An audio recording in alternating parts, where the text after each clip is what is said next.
ವೀಕ್ಷಕರೇ ನಮಸ್ಕಾರ. ಎದೆಗಾರಿಕೆಯ ಈ ಒಂದು ವಿಶೇಷವಾದಂತಹ ಕಾರ್ಯಕ್ರಮಕ್ಕೆ ತಮ್ಮೆಲ್ಲರಿಗೆ ಮೊದಲಿಗೆ ಸ್ವಾಗತವನ್ನು ಹೇಳ್ತಾ, ದಾವಣಗೆರೆಯ ಉಪಚುನಾವಣೆ ಈ ಒಂದು ವಿಚಾರವನ್ನು ಮುಂದೆ ಇಟ್ಕೊಂಡು ಒಂದು ಸಣ್ಣ ಚರ್ಚಾ ಕಾರ್ಯಕ್ರಮವನ್ನು ಇವತ್ತು ನಾನು ಪ್ರಾರಂಭ ಮಾಡ್ತಾ ಇದ್ದೇನೆ. ಈ ಒಂದು ಕಾರ್ಯಕ್ರಮದಲ್ಲಿ ನಮ್ಮ ಜೊತೆಯಲ್ಲಿ ಡಾಕ್ಟರ್ ಪ್ರಕಾಶ್ ಕೆ, CPI-M ರಾಜ್ಯ ಕಾರ್ಯದರ್ಶಿಗಳು, ಇವರು ನಮ್ಮ ಜೊತೆಯಲ್ಲಿ ಈ ಕಾರ್ಯಕ್ರಮದಲ್ಲಿ ಭಾಗಿಯಾಗಿದ್ದಾರೆ. ಮೊದಲಿಗೆ ಅವರಿಗೆ ನಾವು ಸ್ವಾಗತವನ್ನು ಕೋರೋಣ. ಸರ್, ಕಾರ್ಯಕ್ರಮಕ್ಕೆ ಸ್ವಾಗತ ಸರ್. ನಮಸ್ಕಾರ ಸರ್, ಇವಾಗ ದಾವಣಗೆರೆಯ ಉಪಚುನಾವಣೆ ದಿನೇ ದಿನೇ ಬಹಳ ರಂಗೇರ್ತಾ ಇದೆ ಅನ್ನೋದ್ರ ಜೊತೆಯಲ್ಲಿ ಒಂದು ವಿಭಿನ್ನವಾದಂತಹ ತಿರುವನ್ನು ಪಡೀತಾ ಇದೆ. ಪ್ರಾರಂಭದಲ್ಲಿ ಮುಸಲ್ಮಾನ್ ಸಮುದಾಯ ಅತಿ ಹೆಚ್ಚು ಇರೋದ್ರಿಂದ ದಾವಣಗೆರೆ ದಕ್ಷಿಣ ಕ್ಷೇತ್ರದಲ್ಲಿ ಮುಸಲ್ಮಾನರಿಗೆ ಟಿಕೆಟ್ ಕೊಡಬೇಕು ಅನ್ನುವಂಥ ಹಕ್ಕೊತ್ತಾಯವನ್ನು ಮುಸಲ್ಮಾನ್ ಲೀಡರ್ಗಳು ಸಹ ಮಾಡಿದ್ರು. ಆದರೆ ನಾನು ಅಹಿಂದ ಪರ ಅನ್ನುವಂತಹ ಸಿದ್ದರಾಮಯ್ಯನವರು ಅದು ಯಾವ ಅಹಿಂದ ಪರ ಅಂತ ನನಗಂತೂ ಗೊತ್ತಾಗಲಿಲ್ಲ. ಕುಟುಂಬ ರಾಜಕಾರಣಕ್ಕೆ ಮತ್ತೆ ಒಲವನ್ನು ತೋರಿಸಿದ್ದಾರೆ. ಈ ಹಿಂದೆ ಕೂಡ ಶಾಮನೂರು ಶಿವಶಂಕರಪ್ಪನವರು ಇದು ನನ್ನ ಕೊನೆಯ ಟಿಕೆಟು, ಮುಂಬರುವಂತಹ ಚುನಾವಣೆಯಲ್ಲಿ ಈ ಕ್ಷೇತ್ರದಿಂದ ಮುಸಲ್ಮಾನರಿಗೆ ಟಿಕೆಟ್ ಕೊಡಿಸ್ತೇನೆ ಅಥವಾ ಕೊಡಬೇಕು ಅನ್ನುವಂಥ ಮಾತನ್ನು ಸಹ ಹೇಳಿದರು. ಅದು ಯಾವ ಆಧಾರದ ಮೇಲೆ ಅಥವಾ ಯಾವ ಮಮತೆ ಅಥವಾ ಯಾವ ಕನಿಕರದ ಮೇಲೆ ರಾಜ್ಯ ಸರ್ಕಾರ ಮತ್ತೆ SS ಮಲ್ಲಿಕಾರ್ಜುನ್ ಅವರ ಪುತ್ರ ಆದಂತಹ ಸಮರ್ಥ ಅವರ ಒಲವು ಹೋಯಿತು ಅನ್ನೋದು ಗೊತ್ತಾಗ್ತಾ ಇಲ್ಲ ಸರ್. ಈ ವಿಚಾರವಾಗಿ ಮಾತಾಡೋದು ತಾವೇ ಹೇಳಕ್ಕೆ ಬಯಸ್ತೀರಾ?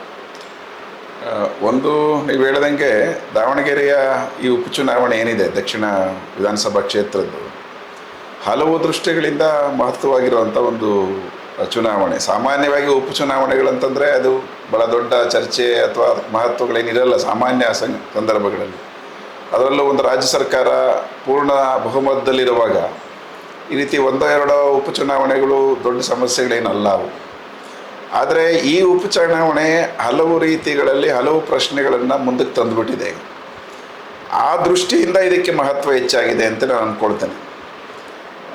ಹಲವು ದೃಷ್ಟಿಗಳು ಅಂದರೆ ಯಾವ ಥರ ಅಂತ ಅದೇನೆ ಒಂದು ಭಾಳ ಮುಖ್ಯವಾದಂಥ ಚರ್ಚೆ ಇದರಲ್ಲಿ ಮುಂಚೂಣಿಗೆ ಬಂದಿದ್ದು ಮುಸ್ಲಿಂ ಅಲ್ಪಸಂಖ್ಯಾತ ಸಮುದಾಯದ ಅಭ್ಯರ್ಥಿಗಳಿಗೆ ಕಾಂಗ್ರೆಸ್ನ ಅಭ್ಯರ್ಥಿಯಾಗಿ ಮಾಡಲಿಲ್ಲ ಅನ್ನುವಂಥದ್ದು ಒಂದು ಪ್ರಶ್ನೆ.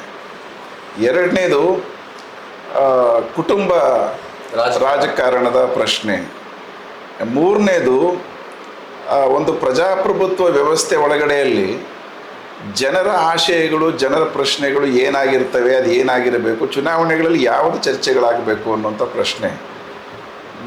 ಇನ್ನೂ ಒಂದು ಪ್ರಶ್ನೆ, ಇದಕ್ಕೆ ಇನ್ನೊಂದು ಆಯಾಮ ಇರೋದೇನಂತಂದರೆ ಭಾಳ ಮುಖ್ಯವಾಗಿ ಇತ್ತೀಚೆಗೆ ಭಾಳ ಪ್ರಬಲವಾಗಿ ಬೆಳೆದಿರ್ತಕ್ಕಂಥ ಕೋಮುವಾದದ ಪ್ರಶ್ನೆ. ಈ ಎಲ್ಲ ಪ್ರಶ್ನೆಗಳು ಕೂಡ ಇದಕ್ಕೆ ಒಟ್ಟಿಗೆ ಬಂದುಬಿಟ್ಟಿದ್ದಾವೆ ಇದರ ಜೊತೆ ಒಳಗಡೆಯಲ್ಲಿ.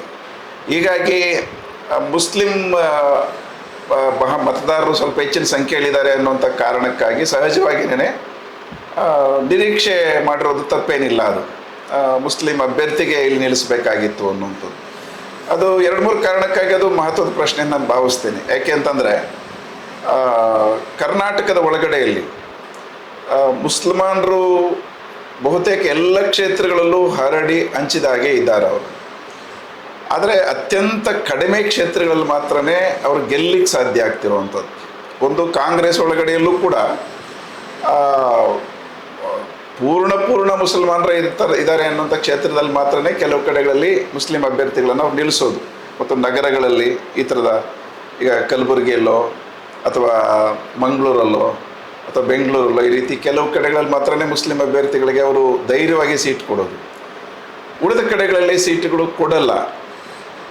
ಮುಖ್ಯವಾಗಿ ಅಲ್ಲಿ ಗೆಲ್ಲೋರು ಯಾರು, ಮೆಜಾರಿಟಿ ಕಮ್ಯುನಿಟಿ ಯಾವುದು, ಈ ರೀತಿ ಲೆಕ್ಕಾಚಾರಗಳಲ್ಲೇ ಮುಸ್ಲಿಂ ಅಲ್ಪಸಂಖ್ಯಾತರಿಗೆ ಆ ಲೆಕ್ಕಕ್ಕೆ ಬಹುತೇಕ ಅಲ್ಪಸಂಖ್ಯಾತರ ಸಮಸ್ಯೆ ಅದೇ ಆಗಿದೆ ನಮ್ಮ ದೇಶದೊಳಗಡೆ, ನಮ್ಮ ರಾಜ್ಯದಲ್ಲೂ ಕೂಡ ಅದೇ ಆಗಿದೆ.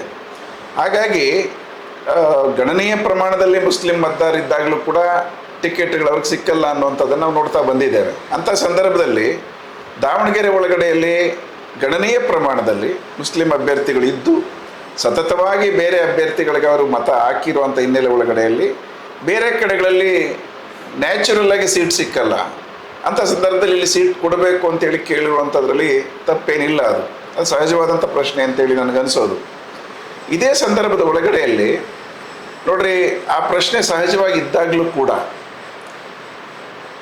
ಪ್ರಬಲ ಜಾತಿಗಳು ಅಥವಾ ಹಣಕಾಸಿನ ಪ್ರಾಬಲ್ಯ ಇರುವಂಥವರು ಯಾವಾಗಲೂ ಕೂಡ ಇವತ್ತು ಯಾವುದೇ ಪಕ್ಷದಲ್ಲಿ, ಮುಖ್ಯವಾಗಿ ಈ ಬಂಡವಾಳಶಾಹಿ ಪಕ್ಷಗಳಲ್ಲಿ, ಅದು ಕಾಂಗ್ರೆಸ್ ಅಥವಾ BJP ಅಥವಾ ಜನತಾದಳ, ಈ ಪಕ್ಷಗಳ ಒಳಗಡೆಯಲ್ಲಿ ನೀವು ಮುಸ್ಲಿಂ ಅಭ್ಯರ್ಥಿ ಆದರೂ, ಹಿಂದೂಗಳ ಅಭ್ಯರ್ಥಿ ಆದರೂ ಅಥವಾ ಬೇರೆ ಜಾತಿಗಳ ಅಭ್ಯರ್ಥಿಗಳಾದರೂ ಕೂಡ ಮತ್ತೆ ಅದರಲ್ಲಿ ಅವರ ಆಯ್ಕೆ ಏನಾಗಿರ್ತದೆ ಅಂತಂದರೆ, ಅತ್ಯಂತ ಪ್ರಭಾವಶಾಲಿ, ಅತ್ಯಂತ ಹೆಚ್ಚಿನ ಹಣ ಸಾಮರ್ಥ್ಯ ಯಾರಿಗಿದೆ, ಬಂಡವಾಳ ಹೂಡಿಕೆದಾರ ಕರೆಕ್ಟ್ ಶಬ್ದ ಅದು, ಯಾರು ಅತ್ಯಂತ ಹೆಚ್ಚು ದೊಡ್ಡ ಬಂಡವಾಳವನ್ನು ಹೂಡ್ಲಿಕ್ಕೆ ಸಾಧ್ಯತೆ ಇದೆ, ಚುನಾವಣೆಗಳನ್ನು ಬಂಡವಾಳದ ವ್ಯಾಪಾರವಾಗಿ ಮಾಡಿದ್ದಾರೆ, ಆ ಥರದವ್ರನ್ನೇ ಆಯ್ಕೆ ಮಾಡುವಂಥದ್ದು ಕಾಂಗ್ರೆಸ್ಸಲ್ಲೂ ಬಂದುಬಿಟ್ಟಿದೆ, BJPಯಲ್ಲೂ ಇದೆ, ಜನತಾದಳದಲ್ಲೂ ಅದೇ ಆಗಿಬಿಟ್ಟಿದೆ. ಹೀಗಾಗಿ ಇಲ್ಲಿ ನಿಮಗೆ ಮುಸ್ಲಿಂ ರಾಜಕಾರಣ MLC ಆಗ್ತಿದೆಯಾ ಅಂತ ನಿಮಗೆ ಇಂಥ ಸಂದರ್ಭಗಳಿಗೆ ಬೆಳವಣಿಗೆ ಆಗಿಬಿಟ್ಟಿರೋದ್ರಿಂದ ಮುಸ್ಲಿಮರ ಪ್ರಶ್ನೆ ಇದೆಯಲ್ಲ, ಅವ್ರು ನಿರಂತರವಾಗಿ ಅನುಭವಿಸ್ತಾ ಇರ್ತಕ್ಕಂಥ ಒಂದು ಪ್ರತ್ಯೇಕತೆ, ಒಂದು ರೀತಿಯಲ್ಲಿ ಆತಂಕ, ನಮ್ಮನ್ನು ಕಡೆಗಣಿಸಲಾಗ್ತಿದೆ ಅನ್ನುವಂಥ ಪ್ರಶ್ನೆ, ಅವಕಾಶಗಳ ವಂಚನೆ, ಅನಭಿವೃದ್ಧಿಯ ಪ್ರಶ್ನೆ, ಇಂಥ ಪ್ರಶ್ನೆಗಳ ಆಧಾರದಲ್ಲಿ ಮುಸಲ್ಮಾನರನ್ನು ನೋಡಬೇಕು ಅನ್ನುವಂಥದ್ದು ಹೋಗಿ ಬೇರೆ ಆಯಾಮಗಳಿಗೆ ಅದು ಶಿಫ್ಟ್ ಆಗಿದೆ ಅನ್ನೋದಕ್ಕೆ ನಾನು ಇದನ್ನು ಹೇಳಿದೆ. ಈಗ ಸರ್, ಈಗ ಇಲ್ಲಿ ಕಡೆಗಣಿಸ್ತಾ ಇದ್ದಾರೆ ಅನ್ನುವಂಥ ವಿಚಾರ ತಾವು ಹೇಳಿದ್ರಿ. ಬಟ್ ನಾವು ಕಂಡಂಗೆ ದಾವಣಗೆರೆ ದಕ್ಷಿಣ ಕ್ಷೇತ್ರದಲ್ಲಿ ಮುಸಲ್ಮಾನರನ್ನ ಬರೀ ಕಡೆಗಣಿಸಿಲ್ಲ. ಯಾಕಂದರೆ ಮುಸಲ್ಮಾನರನ್ನ ಕಡೆಗಣಿಸೋದೇ ಬೇರೆ, ಇಲ್ಲಿ ಮುಸಲ್ಮಾನರನ್ನ ಧಿಕ್ಕರಿಸಿ ಟಿಕೆಟ್ ಕೊಟ್ಟಿರುವಂಥದ್ದು. ಧಿಕ್ಕರಿಸೋದೇ ಬೇರೆ, ಯಾಕಂದರೆ ಕಾಂಗ್ರೆಸ್ಸು ಇವತ್ತು ರಾಜ್ಯ ಅಥವಾ ದೇಶದಲ್ಲಿ ನಿಂತಿರೋದೇ ಅತಿ ಹೆಚ್ಚು ಜನಸಂಖ್ಯೆ ಇರುವಂತಹ ಎರಡನೇ ಸಮುದಾಯ ಇಡೀ ರಾಷ್ಟ್ರದಲ್ಲಿ ಅಂತ ಹೇಳಿ ಅದು ಮುಸ್ಲಿಂ ಸಮುದಾಯ. ಸೊ ಅವರ ಒಂದು ಬೇಸ್ ಪಾಯಿಂಟ್ ಮೇಲೆ ಒಂದು ಸಾಫ್ಟ್ ಕಾರ್ನರಲ್ಲಿ ಕಾಂಗ್ರೆಸ್ ಪಕ್ಷ ನಿಂತಿರುವಂಥದ್ದು. ಸೊ ಕಾಂಗ್ರೆಸ್ ಪಕ್ಷ ಕಡೆಗಣಿಸುತ್ತೆ ಅಂದರೆ ಅದು ಬಹಳ ಚಿಕ್ಕ ಶಬ್ದ ಅಂತ ಅನಿಸುತ್ತೆ. ದಾವಣಗೆರೆ ಕ್ಷೇತ್ರ ವಿಚಾರದಲ್ಲಿ, ಇಲ್ಲಿ ದಾವಣಗೆರೆ ಕ್ಷೇತ್ರದಲ್ಲಿ ಏನು ಮುಸಲ್ಮಾನರಿಗೆ ಅನ್ಯಾಯ ಆಗಿದೆ ಆ ವಿಚಾರನ ನಾವು ಗಮನಿಸೋದಾದರೆ, ರಾಜ್ಯ ಸರ್ಕಾರ ತಗೊಂಡಿರೋಂಥ ನಿರ್ಧಾರ ಮುಸಲ್ಮಾನರನ್ನು ಧಿಕ್ಕರಿಸಿದೆ ಅಂತಲೇ ಹೇಳ್ಬೋದು. ಇಲ್ಲಿ ಧಿಕ್ಕರಿಸಿದ ಶಬ್ದ ಬಳಸ್ಬೋದು ಅಥವಾ ಕಡೆಗಣಿಸಿದ ಶಬ್ದ ಬಳಸ್ಬೋದು. ಮುಖ್ಯವಾದ ಸಮಸ್ಯೆ ಏನಿದೆ ಒಳಗಡೆಯಲ್ಲಿ ಅಂತಂದರೆ, ನೀವು ಮುಸ್ಲಿಮರು ಅನ್ನುವಂಥ ಒಂದು ಪರಿಕಲ್ಪನೆ ಅಥವಾ ಒಂದು ಕ್ಯಾಟಗರಿಯನ್ನು, ಅಥವಾ ಹಿಂದೂಗಳು ಅಂತಂದರೆ ಹಿಂದೂಗಳಲ್ಲಿ ಜಾತಿಗಳ ಈ ಬೇರೆ ಬೇರೆ ಕ್ಯಾಟಗರಿಗಳನ್ನು ಚುನಾವಣೆಯ ಸಂದರ್ಭದಲ್ಲಿ ಈ ಪಕ್ಷಗಳು ಹೇಗೆ ನೋಡ್ತವೆ ಅನ್ನುವಂಥದ್ದು ನಾವು ಗಮನಿಸಬೇಕಾಗಿರೋದು. ಅವರಿಗೆ ಈ ಸಮುದಾಯಗಳ ಅಭಿವೃದ್ಧಿಯ ಪ್ರಶ್ನೆಯಾಗಿ ಆ ಸಮುದಾಯಗಳನ್ನು, ಅಸ್ಮಿತೆಗಳನ್ನು ನೋಡ್ತಾ ಇಲ್ಲ ಅವರು. ಇದು ಇದರ ಕ್ರಕ್ಸ್ ಆಫ್ ದಿ ಪ್ರಾಬ್ಲಮ್ ಅನ್ನೋದು ನಾವು ಇದನ್ನೇ ನೀವು ಮುಸಲ್ಮಾನರು ಅಂತೇಳಿ ಹೇಳುವಾಗ ಅಥವಾ ಇನ್ಯಾವುದೋ ಹಿಂದೂಗಳಲ್ಲೊಂದು ಜಾತಿ ಅಂತೇಳಿ ಹೇಳುವಾಗ ಹೋಗ್ಲಿ, ಆ ಜಾತಿಯ ಬಡವರ, ಸಾಮಾನ್ಯ ಜನರ ಬದುಕಿನ ಪ್ರಶ್ನೆಗಳನ್ನ ಪರಿಹಾರ ಮಾಡ್ತಕ್ಕಂಥ ಫಾರ್ಮುಲಾ ಏನಾದ್ರು ಇದೆಯಾ, ಯೋಜನೆ ಇದೆಯಾ ಅಂತಂದರೆ ಅದಿರಲ್ಲ ಇದರೊಳಗಡೆಯಲ್ಲಿ. ಕೇವಲ ಓಟಿನ ಕಾರಣಕ್ಕಾಗಿ ಮಾತ್ರ ಈ ಲೆಕ್ಕಾಚಾರಗಳನ್ನ ಮಾತಾಡುವಂಥದ್ದು. ಆಗ ಈ ಪ್ರತಿರೋಧ ಅನ್ನೋಂಥದ್ದು ಹಿಂಗೆ ಬೆಳೆಯುತ್ತೆ. ಇಲ್ಲಿ ದಾವಣಗೆರೆಯಲ್ಲಿ ಕಾಂಗ್ರೆಸ್ ಎತ್ತಿರೋಂಥ ಪ್ರಶ್ನೆ ಏನು ಅನ್ನೋದು, ಇದು ಬಹುಶಃ ನಮ್ಮಂಥ ಪಾರ್ಟಿಗಳಿಗೂ ಒಂದು ಇಕ್ಕಟ್ಟಿನ ಸಂದರ್ಭಗಳು ಇವೆಲ್ಲವೂ. ಈಗ ನೋಡ್ರಿ, ಅವ್ರು ಹೇಳೋದು ಕೋಮುವಾದದ ಪ್ರಶ್ನೆ ಇರ್ತಾರೆ. ನೀವೀಗ ಮುಸಲ್ಮಾನರು ಪ್ರತ್ಯೇಕ, ಓಟು ಪ್ರತ್ಯೇಕ ಆದರೆ BJP ಗೆಲ್ಲುತ್ತೆ ಅನ್ನುವಂಥದ್ದು. ಅದಕ್ಕೆ ಅವ್ರು ಕೊಡೋ ಉದಾಹರಣೆ ಏನಿದೆ, ಇನ್ಕ್ಲೂಡಿಂಗ್ ಮಲ್ಲಿಕಾರ್ಜುನ್ ಅವರು ಹೇಳಿರುವಂಥದ್ದು, ಅವರ ಕಾಂಗ್ರೆಸ್ನ ನಾಯಕರು ಮಾತಾಡ್ತಿರೋಂಥ ಮಾತೇನಿದೆ, ಇನ್ಕ್ಲೂಡಿಂಗ್ ಕಾಂಗ್ರೆಸ್ನ ಮುಸ್ಲಿಂ ನಾಯಕರು ಹೋಗಿ ಮಾತಾಡ್ತಿರ್ತಕ್ಕಂಥ ಮಾತೇನಿದೆ ಇದರೊಳಗಡೆಯಲ್ಲಿ ಅಂತಂದರೆ, ನೀವು ನಿಂತರೆ ಮುಸಲ್ಮಾನರ ಓಟು ಡಿವೈಡ್ ಆಗುತ್ತೆ. ಡಿವೈಡ್ ಆದಾಗ ಸಹಜವಾಗೇನೆ ಅದು BJPಗೆ ಅನುಕೂಲ ಆಗುತ್ತೆ. ನೋಡ್ರಿ, ದಾವಣಗೆರೆ ಒಂದು ಸೂಕ್ಷ್ಮ ಪ್ರದೇಶ, ಹೆಚ್ಚು ಮುಸಲ್ಮಾನರ ಪ್ರದೇಶ ಆದರೂ ಕೂಡ ಕೋಮುಗಲಭೆಗಳಾಗಿಲ್ಲ ಇಲ್ಲಿ. 90ರಲ್ಲಿ ಮತ್ತು 92ರಲ್ಲಿ ನಡೆದಂಥ ಕೋಮುಗಲಭೆಗಳನ್ನ ಹೊರತುಪಡಿಸಿದ್ರೆ ಅನಂತರ ಎಂದೂ ಕೂಡ ಕೋಮುಗಲಭೆಗಳಾಗಿಲ್ಲ. ಅದನ್ನು ಕಾಪಾಡಲಿಕ್ಕೆ ಸಾಧ್ಯ ಆಗಿರೋದು ಈ ಶಾಮನೂರು ಶಿವಶಂಕರಪ್ಪ ಇವರ ಕುಟುಂಬ ಅಧಿಕಾರದಲ್ಲಿರೋದ್ರಿಂದಾಗಿ ಅನ್ನುವಂಥ ಒಂದು ಮಾತುಗಳನ್ನ ಹೇಳ್ತಾ ಇದ್ದಾರೆ. ಇಲ್ಲಿ ಎರಡು ಅಂಶ ನಾವು ಗಮನಿಸಬೇಕು, ಸೂಕ್ಷ್ಮವಾದ ವಿಚಾರಗಳು. ಒಂದು, ಕೋಮು ಗಲಭೆಯನ್ನು ನಿಯಂತ್ರಣ ಮಾಡಬೇಕು ಅಥವಾ ಕೋಮು ಸಂಘರ್ಷ ಆಗಲಾರ್ದಂಗೆ ನೋಡ್ಕೋಬೇಕು ಅನ್ನುವಂಥ ಮಾತಿದೆಯಲ್ಲ, ಇದು ಮುಸಲ್ಮಾನರು ನಾಯಕರಾಗಿದ್ದಾಗಲೂ ಬರೋ ಪ್ರಶ್ನೆ, ಅಥವಾ ಹಿಂದೂಗಳು ನಾಯಕರಾಗಿದ್ದಾಗಲೂ ಕೂಡ ಬರುವಂಥ ಪ್ರಶ್ನೆ, ಅಥವಾ ಯಾವುದೇ ಜಾತಿಯವ್ರ ನಾಯಕರಾಗಿ MLAಗಳಾಗಿದ್ದಾಗಲೂ ಕೂಡ ಬರೋ ಪ್ರಶ್ನೆ. ಅಂದರೆ ನೀವು ಇಲ್ಲಿ ಏನಾಗಿದೆ, ಮುಖ್ಯವಾಗಿ ಕೋಮುವಾದ ಅನ್ನುವಂಥ ಪದ ಬಳಕೆ ಆಗಿದ ತಕ್ಷಣ ಅಂದ್ಕೊಳ್ಳೋದೇನು ಗೊತ್ತಾ, ಮುಸಲ್ಮಾನ. ಬಟ್ ಜನಗಳಿಗೆ ಗೊತ್ತಿಲ್ಲ ಕೋಮುವಾದ ಅನ್ನುವಂಥದ್ದು ನಾವು ಯಾರಿಗೆ ಹೇಳ್ತಾ ಇದ್ದೀವಿ ಅನ್ನೋದು. ಕೋಮುವಾದಿಗಳು ಪ್ರತಿ ಜಾತಿ ಧರ್ಮ ಜನಾಂಗದಲ್ಲೂ ಇದ್ದಾರೆ. ಹಿಂದೂಗಳಲ್ಲೂ ಕೋಮುವಾದಿಗಳಿದ್ದಾರೆ, ಮುಸಲ್ಮಾನರಲ್ಲೂ ಇದ್ದಾರೆ, ಕ್ರಿಶ್ಚಿಯನಲ್ಲೂ ಇದ್ದಾರೆ. ನಾನು ಅದು ಕರೆಕ್ಟ್ ನೀವು ಹೇಳಿದ್ದು, ನಾನು ಅದನ್ನೇ ಹೇಳಕ್ಕೆ ಬರ್ತಿದ್ದೀನಿ. ಕಾಂಗ್ರೆಸ್ನ ಇವತ್ತಿನ ನಾಯಕರು ಬಳಸ್ತಿರ್ತಕ್ಕಂಥ ವಾದ ಏನು ಅನ್ನೋದು ನಾನು ಹೇಳ್ತಾ ಇದ್ದೀನಿ. ಅವರು ಇದನ್ನು ತುಂಬ ಗಂಭೀರವಾಗಿ ವಿಮರ್ಶೆ ಮಾಡ್ಕೋಬೇಕಾಗಿರ್ತಕ್ಕಂಥ ಪ್ರಶ್ನೆಗಳು ಕಾಂಗ್ರೆಸ್ನ ನಾಯಕರುಗಳು ಸೇರಿ. ನೀವೀಗ ಏನು ಹೇಳ್ತಿದ್ದೀರಿ, ನಾವು ಅಲ್ಲದೇ ಇದ್ದರೆ, ಅಂದರೆ ಶಾಮನೂರು ಶಿವಶಂಕರಪ್ಪನವರ ಕುಟುಂಬ ಅಲ್ಲದೇ ಇದ್ದರೆ ದಾವಣಗೆರೆಯಲ್ಲಿ ಕೋಮುಗಲಭೆಗಳಾಗ್ತವೆ ಅನ್ನೋದು ಅದರ ಮಾತಿನ ಅರ್ಥ. ನಾವು ಕಾಪಾಡ್ತಾ ಬಂದಿದ್ದೀವಿ ಕೋಮು ಸಾಮರಸ್ಯವನ್ನು. ನಾವು ಅಧಿಕಾರದಲ್ಲಿ ಇರೋದ್ರಿಂದಾಗ ಅದು ಕಾಪಾಡ್ತಾ ಬಂದಿದ್ದೀವಿ. ಬೇರೆ ಯಾರೇ ಆದರೂ ಅದು ಕಾಪಾಡೋಕ್ಕಾಗಲ್ಲ ಅನ್ನೋ ರೀತಿಯ ಒಂದು ಸಂದೇಶವು ಅದರೊಳಗಡೆ ಇಲ್ಲಿದೆ. ಸೊ ಮುಸಲ್ಮಾನರು ಅಲ್ಲಿ ಟಿಕೆಟ್ ತಗೊಂಡು ಒಬ್ಬ ಶಾಸಕನಾದರೆ ಅವನಿಗೆ ಆ ಸಾಮರ್ಥ್ಯ ಇರೋದಿಲ್ಲ ಅನ್ನೋಂಥ ಸಂದೇಶ ಅದು ಅವ್ರ ಮಾತುಗಳಲ್ಲಿ ಕಾಣ್ತಾ ಇದೆ. ನಾನು ಅದಕ್ಕೆ ಕೇಳಿದ್ದು. ಇಲ್ಲಿ ಪ್ರಶ್ನೆ ಇರೋದು ಕೋಮುವಾದ ಅನ್ನುವಂಥದ್ದನ್ನು ಒಂದು ಮತಧರ್ಮದ ಆಧಾರದ ಮೇಲೆ ಸೀಮಿತಗೊಳಿಸಿ ಮಾತಾಡೋ ಮಾತುಗಳಿದಾವಲ್ಲ, ಅದು ಅತ್ಯಂತ ಸಂಕುಚಿತವಾದಂಥ ಮತ್ತು ಸೀಮಿತವಾದಂಥ ಮಾತುಗಳವು. ಆ ಕಣ್ಣೋಟನೇ ಸಮಸ್ಯೆ ಇದ್ರೊಳಗಡೆ ಇರೋದು. ಇಲ್ಲಿ ಪ್ರಶ್ನೆ ಇರೋದು, ಹಾಗಾದರೆ ಕಾಂಗ್ರೆಸ್ನ ಒಳಗಡೆಯಲ್ಲಿ ದೀರ್ಘಕಾಲ ಇದುವರೆಗೆ ಕಾಂಗ್ರೆಸ್ಗೆ ಓಟ್ ಹಾಕೊಂಬಂಥ ಮುಸಲ್ಮಾನರು ಇದ್ದಾರಲ್ಲ, ನಾಯಕರುಗಳೆಲ್ಲ ಇದ್ದಾರಲ್ಲ, ಅವರು ಅಧಿಕಾರ ನಡೆಸಿದ್ರೆ ಹಂಗಿದ್ರೆ ಬೇರೆ ಸಮಸ್ಯೆಗಳು ಬರ್ತವೆ ಅಂತ ಅರ್ಥನಾ? ಇದು ಪ್ರಶ್ನೆ ಇರೋದು. ಅದನ್ನು ನೋಡೋ ರೀತಿಯಲ್ಲೇ ಪ್ರಾಬ್ಲಮ್ಗಳಾಗಿದ್ದಾವೆ. ಆದ್ದರಿಂದಾಗಿ ಅವರು ಈ ಸಂದರ್ಭಕ್ಕೆ, ಚುನಾವಣೆ ಸಂದರ್ಭಗಳಿಗೆ ಈ ಕೋಮುವಾದದ ಗುಮ್ಮವನ್ನಿಟ್ಟು ನಮಗೆ ನಾವು ನಿಂತರೇ ಅದು ಅನುಕೂಲ ಆಗುತ್ತೆ ಅನ್ನೋಂಥ ಮಾತುಗಳನ್ನ ಹೇಳ್ತಾರೆ. ಒಂದಂಶ ನಿಜ ಇರ್ಬೋದು, ಏನಂತಂದರೆ 90-92 ನಡುವೆ ನಂತರದಲ್ಲಿ ದಾವಣಗೆರೆಯಲ್ಲಿ ಕೋಮುಗಲಭೆಗಳು ಸಂಭವಿಸಿಲ್ಲ ಅನ್ನುವಂಥದ್ದನ್ನು ಕೂಡ ನಾವು ಪರಿಗಣಿಸಬೇಕು. ಅದು ಒಂದು ಮುಖ್ಯವಾದ ವಿಚಾರನೆ ಆಗಿದೆ. ಆದರೆ ಅದನ್ನು ನೀವು ಯಾವ ಸಂದರ್ಭದಲ್ಲಿ ಹೇಳ್ತಾ ಇದ್ದೀರಿ? ಅಂದರೆ ಚುನಾವಣೆಗಳಲ್ಲಿ ಅಧಿಕಾರ ಯಾರಿಗೋ ಕೊಟ್ಟರೆ ಸಮಸ್ಯೆ ಆಗುತ್ತೆ ಅನ್ನುವಂಥ ರೀತಿಯಲ್ಲಿ ಹೇಳಕ್ಕೆ ಹೊರಟಿದ್ದೀರಲ್ಲ, ಅಲ್ಲಿ ಪ್ರಾಬ್ಲಮ್ ಇದೆ. ಅದು ನಿಮ್ಮ ಕಣ್ಣೋಟವೇ ಸಮಸ್ಯೆ ಇದೆ ಇದರೊಳಗಡೆಯಲ್ಲಿ. ಮುಸಲ್ಮಾನರ ಅಭಿವೃದ್ಧಿಯ ಪ್ರಶ್ನೆ ಆಗಲಿ ಅಥವಾ ಹಿಂದೂಗಳಲ್ಲಿ ಬಡವರ ಅಭಿವೃದ್ಧಿಯ ಪ್ರಶ್ನೆ ಆಗಲಿ, ಕೋಮುವಾದದ ಪ್ರಶ್ನೆ ಆಗಲಿ, ನೋಡ್ತಿರೋ ನೋಟದಲ್ಲೇ ಸಮಸ್ಯೆ ಇದೆ. ಅದರಿಂದಾಗಿ ಈ ರೀತಿಯಾದಂಥ ಗೊಂದಲಗಳನ್ನು ಚುನಾವಣೆ ಸಂದರ್ಭದಲ್ಲಿ ಹುಟ್ಟಾಕ್ತೀರಿ. ಇದು ಇವತ್ತು ಬಂದಿರುವಂಥ ದಾವಣಗೆರೆಯ ಒಟ್ಟು ಸಮಸ್ಯೆ. ಹೀಗಾಗಿ ಯಾರಿಗೂ ಅದು ಅರ್ಥ ಆಗಲಾರ್ದ ಪರಿಸ್ಥಿತಿ ಬಂದ್ಬಿಟ್ಟೈತೆ ಅಲ್ಲಿ. ಇದು ಸಮಸ್ಯೆ. ಹೀಗಾಗಿ ಸಿದ್ದರಾಮಯ್ಯ ಹೋದಾಗ ಸಿದ್ದರಾಮಯ್ಯವ್ರು ಏನು ಹೇಳ್ತಾರೆ, ಅದು ಸಾಕಷ್ಟು ತಾಪತ್ರಗಳನ್ನ ಸೃಷ್ಟಿ ಮಾಡೈತದು. ನೀವು ಮುಸ್ಲಿಂ ಅಭ್ಯರ್ಥಿಗಳಿಗೆ ಓಟ್ ಹಾಕಬೇಡ್ರಿ ಅಂತೇಳಿ ಹೇಳ್ಬಿಟ್ಟಿದ್ದಾರೆ ಸಿದ್ದರಾಮಯ್ಯನವರು. ಅದು ಬೇರೆ ಬೇರೆ ಕಡೆಯಲ್ಲಿ ಬೇರೆ ಬೇರೆ ರೀತಿಯಲ್ಲಿ ಧ್ವನಿಸ್ತಾ ಇದೆ. ಆದರೆ ಒಂದು ಪ್ರಶ್ನೆ ನಮಗೂ ಇದೆ, ನಾವು ಗಮನಿಸಬೇಕಾಗಿರೋದು. ನಮಗೆಲ್ಲರಿಗೂ ಮುಖ್ಯವಾಗಿರೋ ಪ್ರಶ್ನೆ, BJPಯಲ್ಲಿ ಗೆಲ್ಲಬಾರ್ದು. ಇದ್ರ ಬಗ್ಗೆ ಯಾರೇ ಇಲ್ಲ ಸರ್, ನಾನು ರಿಯಾಲಿಟಿ ಚೆಕ್ಕು ಮತ್ತು ಗ್ರೌಂಡ್ ರಿಪೋರ್ಟ್ ಮಾಡಿರೋ ಪ್ರಕಾರ ದಾವಣಗೆರೆ ದಕ್ಷಿಣ ಕ್ಷೇತ್ರದಲ್ಲಿ BJP ಗೆದ್ದರೂ ಚಿಂತೆ ಇಲ್ಲ. ಯಾಕಂದರೆ ರಾಜ್ಯದ ಮೂಲೆಗಳಿಂದ ಮುಸಲ್ಮಾನನ ಏನು ಲೀಡ್ರುಗಳು ಅಂತ ಹೇಳಿಸ್ಕೊತಾ ಇದ್ದಾರೆ, ಆ ಒಂದು ಕೋಮಿನ ನೋವು ಏನಿದೆ ಅದು ಯಾರು ತಟ್ಟಿದೆ ಅಂಥ ಎಲ್ಲ ಪ್ರತಿಯೊಬ್ಬ ನಾಯಕನೂ ಇವತ್ತು ದಾವಣಗೆರೆಯಲ್ಲಿ ಬಂದು ಇರೋವಂಥದ್ದು. ಸುಮಾರು 200-300 ಲಾಡ್ಜ್ಗಳಿದ್ದಾವೆ ದಾವಣಗೆರೆಯಲ್ಲಿ. ಸಿಂಗಲ್ 1 ರೂಮ್ ಖಾಲಿ ಇಲ್ಲ ಸರ್ ನಿಮಗೆ. ಅಂದರೆ ನಾನು ಹೇಳ್ತಾ ಇರೋದು, ಇಷ್ಟೆಲ್ಲ ಆದರೂ ಕೂಡ ಇಲ್ಲಿ BJP ಗೆಲ್ಲುತ್ತೆ, ಕಾಂಗ್ರೆಸ್ ಸೋಲುತ್ತೆ ಅಥವಾ ಅದಲ್ಲ. ಇಲ್ಲಿ ಶಾಮನೂರು ಶಿವಶಂಕರಪ್ಪನವರ ಕುಟುಂಬ ರಾಜಕಾರಣಕ್ಕೆ ಅಂತ್ಯ ಆಗಬೇಕು. 1.5 ವರ್ಷದ ಅವಧಿಯ ರಾಜಕಾರಣ ಇದು.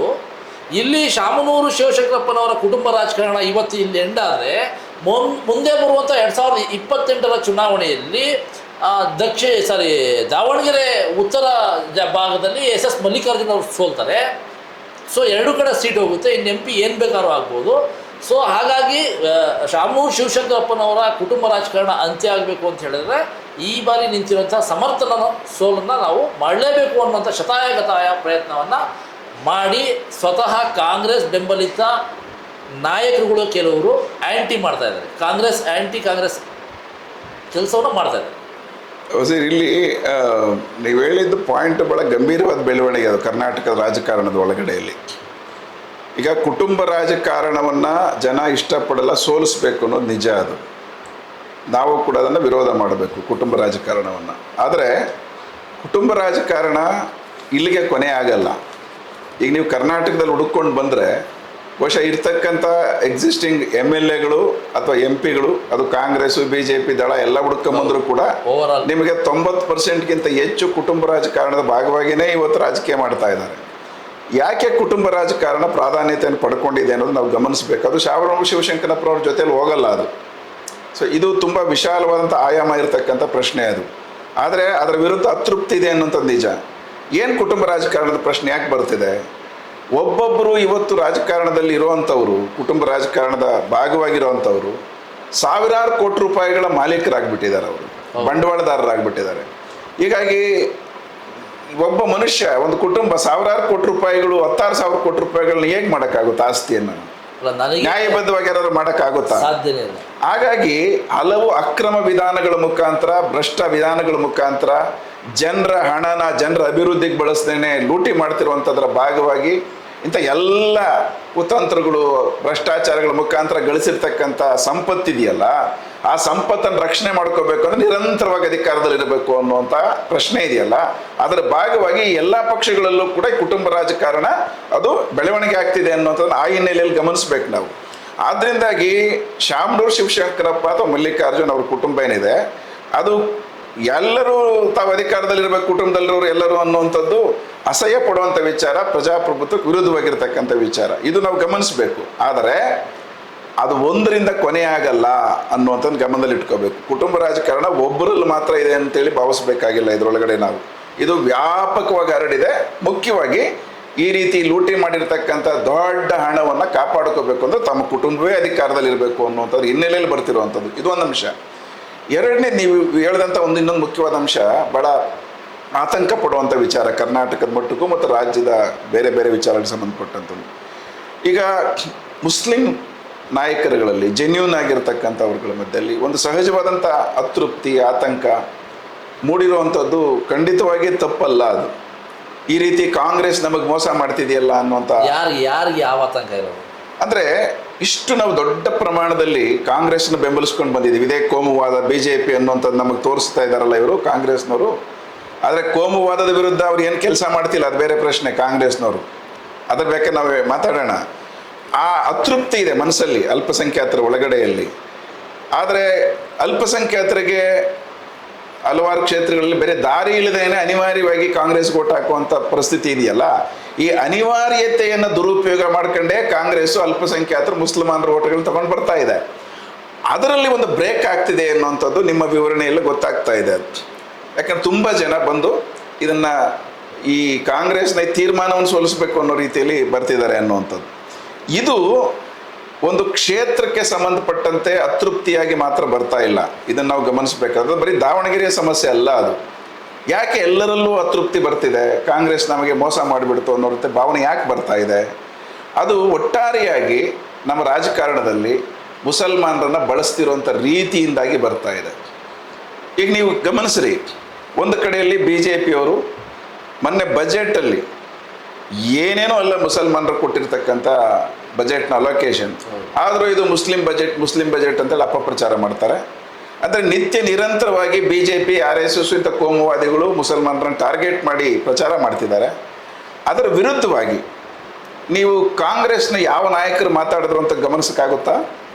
ಯಾರು ಇಲ್ಲ, ಸಿಂಗಲ್ ಒನ್ ಮ್ಯಾನ್ ಇಲ್ಲ, ಒಬ್ಬರು ಮಾತಾಡಿಲ್ಲ ಕಾಂಗ್ರೆಸ್ನವರು. ಅಂದ್ರೆ ಅದರ ಅರ್ಥ ಏನು? ದೃಢವಾಗಿ ಇದಾಗಲ್ಲ. ಅವರು ಒಂದು ಸಮುದಾಯ. ಸಾಚಾರ್ ಕಮಿಟಿ ರಿಪೋರ್ಟ್ ಏನು ಹೇಳ್ತದೆ?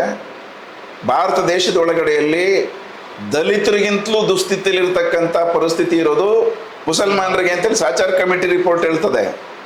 ಆದರೆ ಅವರ ಮೇಲೆ ಇಷ್ಟು ದಾಳಿಗಳು ಮಾಡುವಾಗ, ಎಲ್ಲವೂ ಅವರಿಗೆ ಬಳಸ್ತಾರೆ ಅಂತೇಳಿ ಅಪಪ್ರಚಾರ ಮಾಡುವಾಗ, ಅವರ ಓಟನ್ನು ಪೂರ್ತಿಯಾಗಿ ಅನುಭವಿಸ್ತಾ ಬಂದಿರತಕ್ಕಂಥ ಕಾಂಗ್ರೆಸ್ನವ್ರು ಒಬ್ಬರು ಮಾತಾಡ್ಬೇಕಲ್ಲ, ಸರಿ ಮಾತಾಡ್ತಾ ಇಲ್ಲ. ಈ ವಿಚಾರ ಇಲ್ಲಿಗೆ ವಿರಾಮ ಹೇಳೋಣ. ಒಂದು ಪ್ರಶ್ನೆ ಸರ್, ಸತ್ಯ, ನ್ಯಾಯ, ನೀತಿ, ಧರ್ಮ, ಅಧರ್ಮ, ಸುಳ್ಳು ಇದಿಷ್ಟು ಬಂದಾಗ ನಾವು ಜಾತಿ, ಧರ್ಮ, ಮತ, ಭೇದ ಭಾವವನ್ನು ಬಿಟ್ಟು ಸತ್ಯ ಒಳ್ಳೆಯದು ಅಥವಾ ನಮಗೇನು ಸರಿ ಅನಿಸುತ್ತೆ, ಸಾಮಾಜಿಕ ನ್ಯಾಯ ಅಂತ ನಾವೇನು ಹೇಳ್ತೀವಿ, ಸೊ ಅದ್ರ ಪರವಾಗಿ ನಿಲ್ಲಬೇಕಾದ ಪ್ರತಿಯೊಬ್ಬ ನಾಗರಿಕನ ಧರ್ಮ, ಮನುಕುಲ, ಮಾನವೀಯತೆ ಅವನಲ್ಲಿದ್ದರೆ, ಅಥವಾ ಅವನು ಕೋಮುವಾದಿಯಾಗಿದ್ದರೆ ನಾವು ಅವನಿಗೆ ಎಕ್ಸ್ಪೆಕ್ಟ್ ಪಡೋಕ್ಕಾಗೋದಿಲ್ಲ. ಅದನ್ನು ನಾನು ಹೇಳ್ತಾ ಇರೋದು ಒಂದು ಭಾಗ. ಇನ್ನೊಂದು ಭಾಗ ಧರ್ಮ ಅಂತ ಬಂದಾಗ ಹಕ್ಕು ಅಥವಾ ಹಕ್ಕೊತ್ತಾಯ ಅಂತ ಬಂದಾಗ ಅದು ಯಾವುದೇ ಧರ್ಮ ಆಗಿರ್ಬೋದು, ಯಾವುದೇ ಕೋಮ ಆಗಿರ್ಬೋದು, ಆಯಿತಾ. ಸೊ ಆ ಸಂದರ್ಭದಲ್ಲಿ ನೀವು ಒಬ್ಬ ರಾಜಕಾರಣಿಯಾಗಿ ಹಕ್ಕೊತ್ತಾಯ ಅಂತ ಬಂದಾಗ ನೀವು ಪಕ್ಷದ ಪರ ನಿಲ್ತೀರಾ, ಸಮುದಾಯದ ಪರ ನಿಲ್ತೀರಾ? ಈಗ ನೋಡಿ, ನಾನು ಹೇಳೋದು ಸಮುದಾಯ ಮತ್ತು ಅವರ ಸಮಸ್ಯೆಗಳು ಬೇರೆ ಅಲ್ಲ. ಧರ್ಮ ಅನ್ನೋದು ಖಾಸಗಿ ವಿಚಾರ. ಧರ್ಮ ಅನ್ನೋದು ಮುಖ್ಯವಾಗಿ ಒಂದು ಪರಮಾತ್ಮ ಅಥವಾ ದೇವರು, ಅವರು ಮತ್ತು ಪ್ರತಿ ಮನುಷ್ಯನ ನಡುವೆ ಇರತಕ್ಕಂಥ ಒಂದು ಸಂಬಂಧ ಅಷ್ಟೇ ಅದು. ಹೀಗಾಗಿ ಧರ್ಮ ನೀವು ರಾಜಕಾರಣದಲ್ಲಿ ಮಿಕ್ಸ್ ಮಾಡಿದಾಗ ಅದು ಅಲ್ಲೋಲ ಕಲ್ಲೋಲ ಆಗ್ತದೆ. ಧರ್ಮ ಅನ್ನೋದು ಸಾರ್ವಜನಿಕ ಜೀವನದಲ್ಲಿ ನೀವು ಮಿಕ್ಸ್ ಮಾಡಿದಾಗ ಅದು ಅಪಾಯಗಳು ತಂದಿಡ್ತದೆ. ಹಾಗಾಗಿ ನಾವೇನು ಹೇಳೋದಂತಂದರೆ, ಧರ್ಮ ಅನ್ನೋದು ಖಾಸಗಿ ವಿಚಾರ. ಅದು ದೇವರು ಮತ್ತು ಮನುಷ್ಯನ ನಡುವಿನ ಒಂದು ಬಾಂಧವ್ಯದ ಪ್ರಶ್ನೆ. ಹಾಗಾಗಿ ಈ ವಿಚಾರದಲ್ಲಿ ಮುಸಲ್ಮಾನರಂತ ಹೇಳಿದಾಗ ಅಥವಾ ಇನ್ಯಾವುದೋ ಧರ್ಮ ಜಾತಿ ಅಂತ ಹೇಳಿದಾಗ ಧರ್ಮವನ್ನಲ್ಲಿ ತರಬೇಕಾಗಿಲ್ಲ. ಅದು ಬೇರೆ ಪ್ರಶ್ನೆ. ಪ್ರಶ್ನೆ ಅದಲ್ಲ ಸರ್. ಅನ್ಕೊಳ್ಳೋಣ, ನೀವೊಬ್ರು ಪೊಲಿಟಿಷಿಯನ್, MP ನೋ MLA ಏನೋ ಒಂದು ಆಗಿದ್ದೀರಾ. ನಿಮ್ಮ ಸಮಾಜ ಅಥವಾ ನಿಮ್ಮ ಧರ್ಮದವರು, ನಿಮ್ಮ ಜನಾಂಗದವರು ತನ್ನ ಧರ್ಮದ ಹಕ್ಕನ್ನು ಒತ್ತಾಯಿಸಿ ಹಕ್ಕನ್ನು ಕೇಳ್ತಾ ಇದ್ದಾಗ ನೀವು ನಿಮ್ಮ ಆಡಳಿತಶಾಹಿಗಳ ಪರವಾಗಿ ನಿಲ್ತೀರಾ, ನಿಮ್ಮ ಧರ್ಮದ ಪರವಾಗಿ ಹಕ್ಕು, ನ್ಯಾಯಬದ್ಧವಾದಂಥ ಹಕ್ಕೊತ್ತಾಯ ಇದ್ದಾಗ? ನಾನು ಅದನ್ನೇ ಹೇಳಿದ್ದು ನೋಡ್ರಿ, ಹಕ್ಕು ಅನ್ನುವಂಥದ್ದು ಮನುಷ್ಯನ ಪ್ರಶ್ನೆ. ಅದು ಧರ್ಮದ ಪ್ರಶ್ನೆ ಅಲ್ಲ. ಅದಕ್ಕೆ ನಾನು ಹೇಳೋಕ್ಕೆ ಇದನ್ನು ಬಯಸ್ತಿದ್ದೀನಿ, ಡಿಸ್ಟಿಂಗ್ವಿಷ್ ಮಾಡ್ಕೋಬೇಕು. ಇಲ್ಲ ಅಂತಂದರೆ ಇದು ನಮ್ಮ ನೆಲೆಯಲ್ಲಿ ಎಳ್ಕೊಂಡು ಹೋಗ್ತದೆ. ನಾನು ಹೇಳೋದು, ಇಲ್ಲಿ ಮುಸಲ್ಮಾನರು ಅಂತ ನಾವು ಶಬ್ದ ಬಳಸುವಾಗ ಒಂದು ಮತಧರ್ಮೀಯರು ಅನ್ನೋಂಥ ಇನ್ನೆಲ್ಲ ಶಬ್ದ ಬಳಸ್ತಾ ಇದ್ದೀವಿ. ಒಂದು ಮತಧರ್ಮಕ್ಕೆ ಸೇರಿದವರು ಅನ್ನೋ ಕಾರಣಕ್ಕಾಗಿ ಶಬ್ದ ಬಳಸ್ತಾ ಇದ್ದೀವಿ. ಯಾಕೆ ಅದನ್ನು ವಿಶೇಷವಾಗಿ ಬಳಸ್ತೀವಿ ಅಂತಂದರೆ, ಅವರ ಧರ್ಮದ ನಂಬಿಕೆಯ ಕಾರಣಕ್ಕಾಗೆಲ್ಲ ನಾವು ಅದನ್ನು ಬಳಸ್ತಿರೋದು. ಅದನ್ನು ಬೇರ್ಪಡಿಸ್ಕೋಬೇಕು ನಾವು. ಅವರ ನಂಬಿಕೆಯ ಪ್ರಶ್ನೆ ಬೇರೆ, ಆದರೆ ಆ ಸಮುದಾಯಕ್ಕೆ ಸೇರಿದಂಥ ಜನರ ಜೀವನದ ಪ್ರಶ್ನೆಗಳಾಗಿ ನಾವು ಆ ಸಮುದಾಯವನ್ನು ಮುಸಲ್ಮಾನರು, ಅಲ್ಪಸಂಖ್ಯಾತರು ಅಂತ ಬಳಸ್ತಾ ಇದ್ದೀವಿ. ಅದಕ್ಕೆ ಸಹಚಾರ ಕಮಿಟಿ ರಿಪೋರ್ಟ್ ಬಗ್ಗೆ ಹೇಳಿದ್ದ ಆ ಕಾರಣಕ್ಕಾಗಿ. ಬಹುತೇಕ ಮುಸಲ್ಮಾನರು ದುಸ್ಥಿತಿಯಲ್ಲಿದ್ದಾರೆ. ಈಗ ಪ್ರಶ್ನೆ ಏನಿಲ್ಲಿ ಬಂದಿರೋದು ರಾಜಕೀಯದ ಒಳಗಡೆಯಲ್ಲಿ, ಒಬ್ಬ ಪ್ರತಿನಿಧಿಯನ್ನು ಆಯ್ಕೆ ಮಾಡಿಕೊಳ್ಳೋದಕ್ಕೆ ಮುಸಲ್ಮಾನರಿಗೆ ಒಂದು ರಾಜಕೀಯ ಹಕ್ಕು. ಅದು ಧರ್ಮದ ಪ್ರಶ್ನೆ ಅಲ್ಲ, ಅದು ರಾಜಕೀಯ ಹಕ್ಕು. ಒಂದು ಬಹಳ ದೊಡ್ಡ ಸಮುದಾಯ. ನಾನು ನಿಮಗೆ ಏನಕ್ಕೆ ಈ ಪ್ರಶ್ನೆಯನ್ನು ಕೇಳ್ತಾ ಇದ್ದೀನಿ ಅಂತಂದರೆ, ನನಗೆ ಸಿಂಗಲ್ ವರ್ಡಲ್ಲಿ ಆನ್ಸರ್ ಬೇಕು ನಿಮ್ಮಿಂದ. ಏನು ಅಂದರೆ, ಈಗ ನಾನು ನನ್ನ ಮೇಲೆ ಹಾಕೋತೀನಿ, ಸರಿ ತಪ್ಪು ಅಂತ ಹೇಳಿ ಹೋಗಿ. ನನ್ನ ಧರ್ಮ ಅಂತ ಬಂದು ನಾನೊಬ್ಬ ಪೊಲಿಟಿಷಿಯನ್ನು, ನನ್ನ ಧರ್ಮ ಅಥವಾ ನನ್ನ ಕೋಮಿನ ಜನ, ಆಯಿತಾ, ನಮ್ಮ ಕೋಮಿಗೆ ಅಥವಾ ನಮ್ಮ ಧರ್ಮದವ್ರಿಗೆ ಹಕ್ಕನ್ನು ಕೊಡಿ ಅಂತ ಅಂದ್ಬಿಟ್ಟು ಹಕ್ಕೊತ್ತಾಯವನ್ನು ಮಾಡ್ತಿದ್ದೆ ಅಂದಾಗ, ನಾನು ಅದೇ ಸಮುದಾಯದವನಾಗಿ ನನ್ನ ಆದ್ಯ ಕರ್ತವ್ಯ, ನಾನು ನನ್ನ ಕೋಮಿನ ಜನ ಪರ ನಿಲ್ಲುವಂಥದ್ದು. ನನ್ನ ನಿಲುವು ನನ್ನ ಸಮುದಾಯದ ಪರ. ಇಲ್ಲ, ಅದರಲ್ಲಿ ಸಮಸ್ಯೆ ಇದೆ. ನಾನು ಹೇಳ್ತೀನಿ, ನೀವು ನಿಮ್ಮ ಸಮುದಾಯದ ಪರ ನಿಲ್ತೀರಿ ಅಂತ ಹೇಳುವಾಗಲೂ ಕೂಡ ನ್ಯಾಯ ಇದ್ದಾಗ ನೀವು ನಿಲ್ತಿರ್ತೀರಲ್ಲ. ಅಲ್ಲಲ್ಲ, ಹಕ್ಕೊತ್ತಾಯ ಅಂತ ಬಂದಾಗ ಇದ್ದು ನ್ಯಾಯಬದ್ಧವಾಗಿದ್ದು ಹಕ್ಕೊತ್ತಾಯ ಮಾಡ್ಬೇಕಾದ್ರೆ ನಾನು ಯಾರ ಪರ ನಿಲ್ಬೇಕು? ನಾನು ಅದನ್ನೇ ಹೇಳ್ತಿರೋದು. ಹಕ್ಕು ಆ ಸಮುದಾಯದಲ್ಲಿದ್ರೆ ಆ ಸಮುದಾಯದ ಹಕ್ಕಿನ ಪರವಾಗಿ ನಿಲ್ಲಬೇಕು ಅಲ್ವಾ? ಅದು ನಾನು ಹೇಳೋದು. ಆದರೆ ಆ ಸಮುದಾಯದ ಎಲ್ಲ ಬೇಡಿಕೆಗಳು ಸರಿ ಇರ್ತವೆ ಅಂತ ಅದರ ಅರ್ಥ ಏನಲ್ಲ. ಯಾವುದೇ ಸಮುದಾಯ ಆಗಿದ್ರು ಅಲ್ಲಿ ಸ್ಪಷ್ಟತೆ ಇರಬೇಕು ನಮಗೆ. ಆ ಸಮುದಾಯದ ನ್ಯಾಯಬದ್ಧ ಹಕ್ಕು ಬೇಡಿಕೆ ಇದ್ರೆ ಅದು ನಿಂತ್ಕೋಬೇಕು ನಾವು ಅದರ ಜೊತೆಯಲ್ಲಿ, ಆ ಸಮುದಾಯ ಯಾವುದಾದ್ರೂ ಆಗಿರಲಿ. ಸೊ ಈಗ ಹಂಗಾರೆ ನಿಮ್ಮ ಪ್ರಕಾರ ದಾವಣಗೆರೆ ಮುಸಲ್ಮಾನರು ಟಿಕೆಟ್ ಕೇಳಿದ್ದು ಹಕ್ಕ ಅಲ್ಲ, ಅವರ ನ್ಯಾಯಬದ್ಧವಂತ ನಿರೀಕ್ಷೆ ಅದು ಅಲ್ವಾ? ನಿರೀಕ್ಷೆ, ಸಮಸ್ಯೆ ಏನಿಲ್ಲ ಅದರಲ್ಲಿ. ಅಲ್ಲ, ನಾನು ಏನಕ್ಕೆ ಈ ಪ್ರಶ್ನೆ ಕೇಳ್ತಾ ಇದ್ದೀನಿ ಅಂದಾಗ, ನೋಡುವಂತಹ ವೀಕ್ಷಕರಿಗೆ ಕ್ಲಾರಿಟಿ ಬೇಕು ಒಂದು. ಅಲ್ಲ, ಕರೆಕ್ಟ್ ಇದೆ. ಯಾಕೆಂದ್ರೆ ನೋಡಿ, ಇವಾಗ ಸಮುದಾಯದವರು ಮೆಜಾರಿಟಿ ಮೇಲ್ಗಡೆ ಹಕ್ಕೊತ್ತಾಯ ಮಾಡ್ತಾ ಇದ್ದಾರೆ, ತಮ್ಮ ಹಕ್ಕನ್ನು ಕೇಳ್ತಾ ಇದ್ದಾರೆ ಅಂತಂದಾಗ, ನೀವು ಪೊಸಿಷನಲ್ಲಿ ಆಡಳಿತ ಶಾಹಿಗಳಾಗಿದ್ದಾಗ ಸಮುದಾಯದ ಲೀಡ್ರುಗಳು ಅಂತ ನಿಮ್ಮನ್ನು ನೀವು ಬಡಾಯಿ ಕೊಚ್ಕೊತೀರಾ. ನಿಮ್ಮನ್ನು ಯಾರು ಲೀಡ್ರುಗಳು ಅಂತ ಕನ್ಸಿಡರ್ ಮಾಡಿಲ್ವಲ್ಲ? ಮುಸಲ್ಮಾನ್ ಸಮುದಾಯ ನನ್ನ ಲೀಡ್ರು ಅಂತ ಕನ್ಸಿಡರ್ ಮಾಡಿದ್ಯಾ? ಬಂಟಿಂಗ್ಸ್ ಹಾಕಿದಾರ, ನಮ್ಮ ಲೀಡ್ರು ಅಂತ ಎಲ್ಲ ಪೋಸ್ಟ್ ಹಾಕಿದಾರ, ನಮ್ಮ ಬಾಸು, ನಮ್ಮ ಅದರ ಏನು ಮಾಡಿದಾರ? ಇಲ್ವಲ್ಲ. ನಿಮ್ಮನ್ನು ನೀವು ಮುಸಲ್ಮಾನ್ ಕಮ್ಯುನಿಟಿಯ ಲೀಡ್ರುಗಳು ಅಂತ ನೀವು ನಿಮ್ಮ ಬಡಾಯಿ ಕೊಚ್ಕೊತ ಇರೋದು, ಆಯಿತಾ? ನೀವು ದೊರೆಗಳು ಅಂತ ನಿಮ್ಮನ್ನು ನೀವು ಹೇಳ್ಕೊತ ಇರೋದು. ನಿಮ್ಮನ್ನು ಯಾರು ಮುಸಲ್ಮಾನ್ ಸಮುದಾಯ ದೊರೆಗಳು ಅಂತ ಒಪ್ಪಿಲ್ಲ. ನಿಮ್ಮ ಕ್ಷೇತ್ರಗಳಲ್ಲಿ ಅಥವಾ ನಿಮ್ಮ ವಿಧಾನಸಭಾದ ಇದರಲ್ಲಿ ನೀವು ರಾಜರಿರ್ಬೋದು, ದೊರೆಗಳಿರ್ಬೋದು.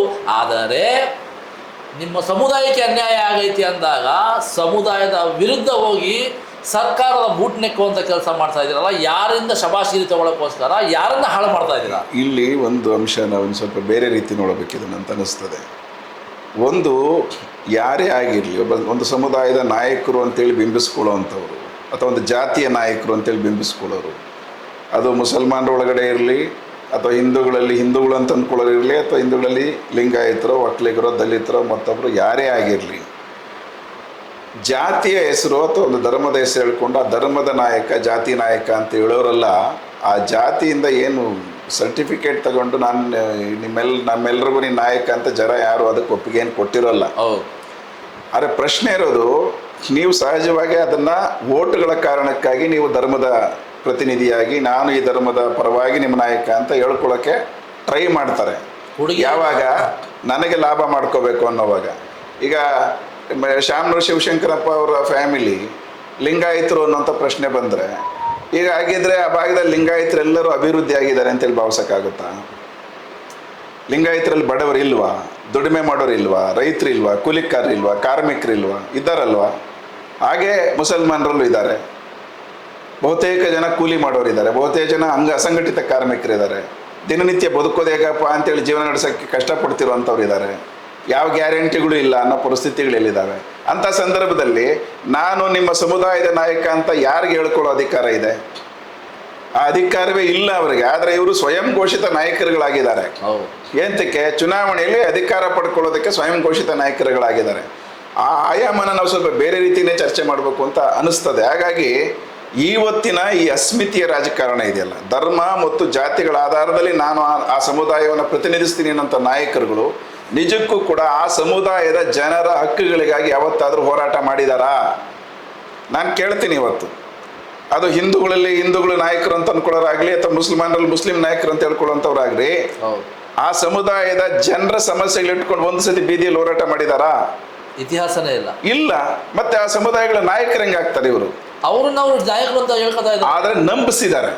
ಇದು ಪ್ರಶ್ನೆ ಇರೋದು. ಈ ಪ್ರಶ್ನೆ ನಂಬುವಂತ ಜನ ಎಂತ ಮೂರ್ಖರು? ಇಲ್ಲ, ಜನ ಮೂರ್ಖರಲ್ಲ. ಜನಕ್ಕೆ ಸಮಸ್ಯೆ ಇರೋದು, ನಮಗೇನೋ ಇವರು ಸಹಾಯ ಮಾಡ್ತಾರೆ ಅಂತೇಳಿ ಶತಮಾನಗಳ ನಿರೀಕ್ಷೆ ಮಾಡ್ಕೊಂಡು ಬಂದಿದ್ದಾರೆ. ಆ ಸಾಮಾನ್ಯ ಜನರ, ಸಾಮಾನ್ಯ ಮುಸಲ್ಮಾನರ, ಸಾಮಾನ್ಯ ಹಿಂದೂಗಳ ಆ ನಿರೀಕ್ಷೆಗಳಿದಾವಲ್ಲ, ನಮಗಾಗಿ ಇವರೇನೋ ಮಾಡ್ತಾರೆ ಅಂತೇಳಿ ಅದನ್ನು ಮೋಸ ಮಾಡ್ತಾ ಬಂದಿದ್ದಾರೆ ಇವರು. ಇದು ಸಮಸ್ಯೆ ಇರೋದು. ನಿಮ್ಗೆ ಅಹಿಂದ ಅಂತ ಹೇಳಿದಾಗ್ಲೂ ಅದೇ ಪ್ರಶ್ನೆ, ಅಥವಾ ಇನ್ಯಾವುದೋ ಒಂದು ಧರ್ಮ ಅಂತ ಹೇಳಿದಾಗಲೂ ಇದೇ ಪ್ರಶ್ನೆಗಳು ಪ್ರಧಾನವಾಗಿ ಬಂದ್ಬಿಟ್ಟಿದ್ದಾವೆ ನಮಗೆ. ನಾವು ನೋಡಬೇಕಾಗಿರೋ ರೀತಿ ಬೇರೆ ಆಗಿದೆ ಇದರೊಳಗಡೆ ಅಂತೇಳಿ ಹೇಳೋದು. ನಾನು ಸುಮ್ಮನೆ ಒಂದು ಪ್ರಶ್ನೆ ಹಾಕ್ಕೊಳ್ಳೋಣ. ಮುಸಲ್ಮಾನರಿಗೆ ನ್ಯಾಯಬದ್ಧವಾಗಿ ಭಾಳ ದೀರ್ಘ ಕಾಲದಲ್ಲಿ ಅವರು ಒಂದು ಪಾರ್ಟಿಗೆ ಓಟ್ ಹಾಕ್ತಾ ಬಂದಿದ್ದಾರೆ. ಸಹಜವಾಗಿ ನಮಗೊಂದು ಬಾರಿ ಸೀಟ್ ಕೊಡಿ ನಮ್ಮ ಸಮುದಾಯಕ್ಕೆ ಅಂತ ಕೇಳಿರೋದ್ರಲ್ಲಿ ಯಾವ ತಪ್ಪು ಇಲ್ಲ. ಆದರೆ ನಾನು ಮತ್ತೆ ಕೇಳ್ತೀನಿ, ಅದೇ ಸಮುದಾಯದಲ್ಲಿರ್ತಕ್ಕಂಥ ನಾಯಕರುಗಳು ಆ ಸಮುದಾಯದ ಸಾಮಾನ್ಯ ಜನರ ಬದುಕಿನ ಬಗ್ಗೆ ಯಾವತ್ತು ಬೀದಿಯಲ್ಲಿ ಹೋರಾಟ ಮಾಡಿದ್ದಾರೆ ಅನ್ನೋ ಪ್ರಶ್ನೆನೂ ಇದೆ ಇದರೊಳಗಡೆಯಲ್ಲಿ. ಮಾಡಿದ್ದಾರೆ ಅಲ್ಲ, ಮುಂದಕ್ಕೂ ಮಾಡಲ್ಲ ಅಂದ್ರೆ ಈ ಪ್ರಶ್ನೆಗಳಿದಾವೆ. ಅದರಿಂದಾಗಿ ನೀವು ಆ ಸಮುದಾಯದ ಸಾಮಾನ್ಯ ಜನರನ್ನಲ್ಲಿ ಹೋಗಿ ಕೇಳ್ರಿ.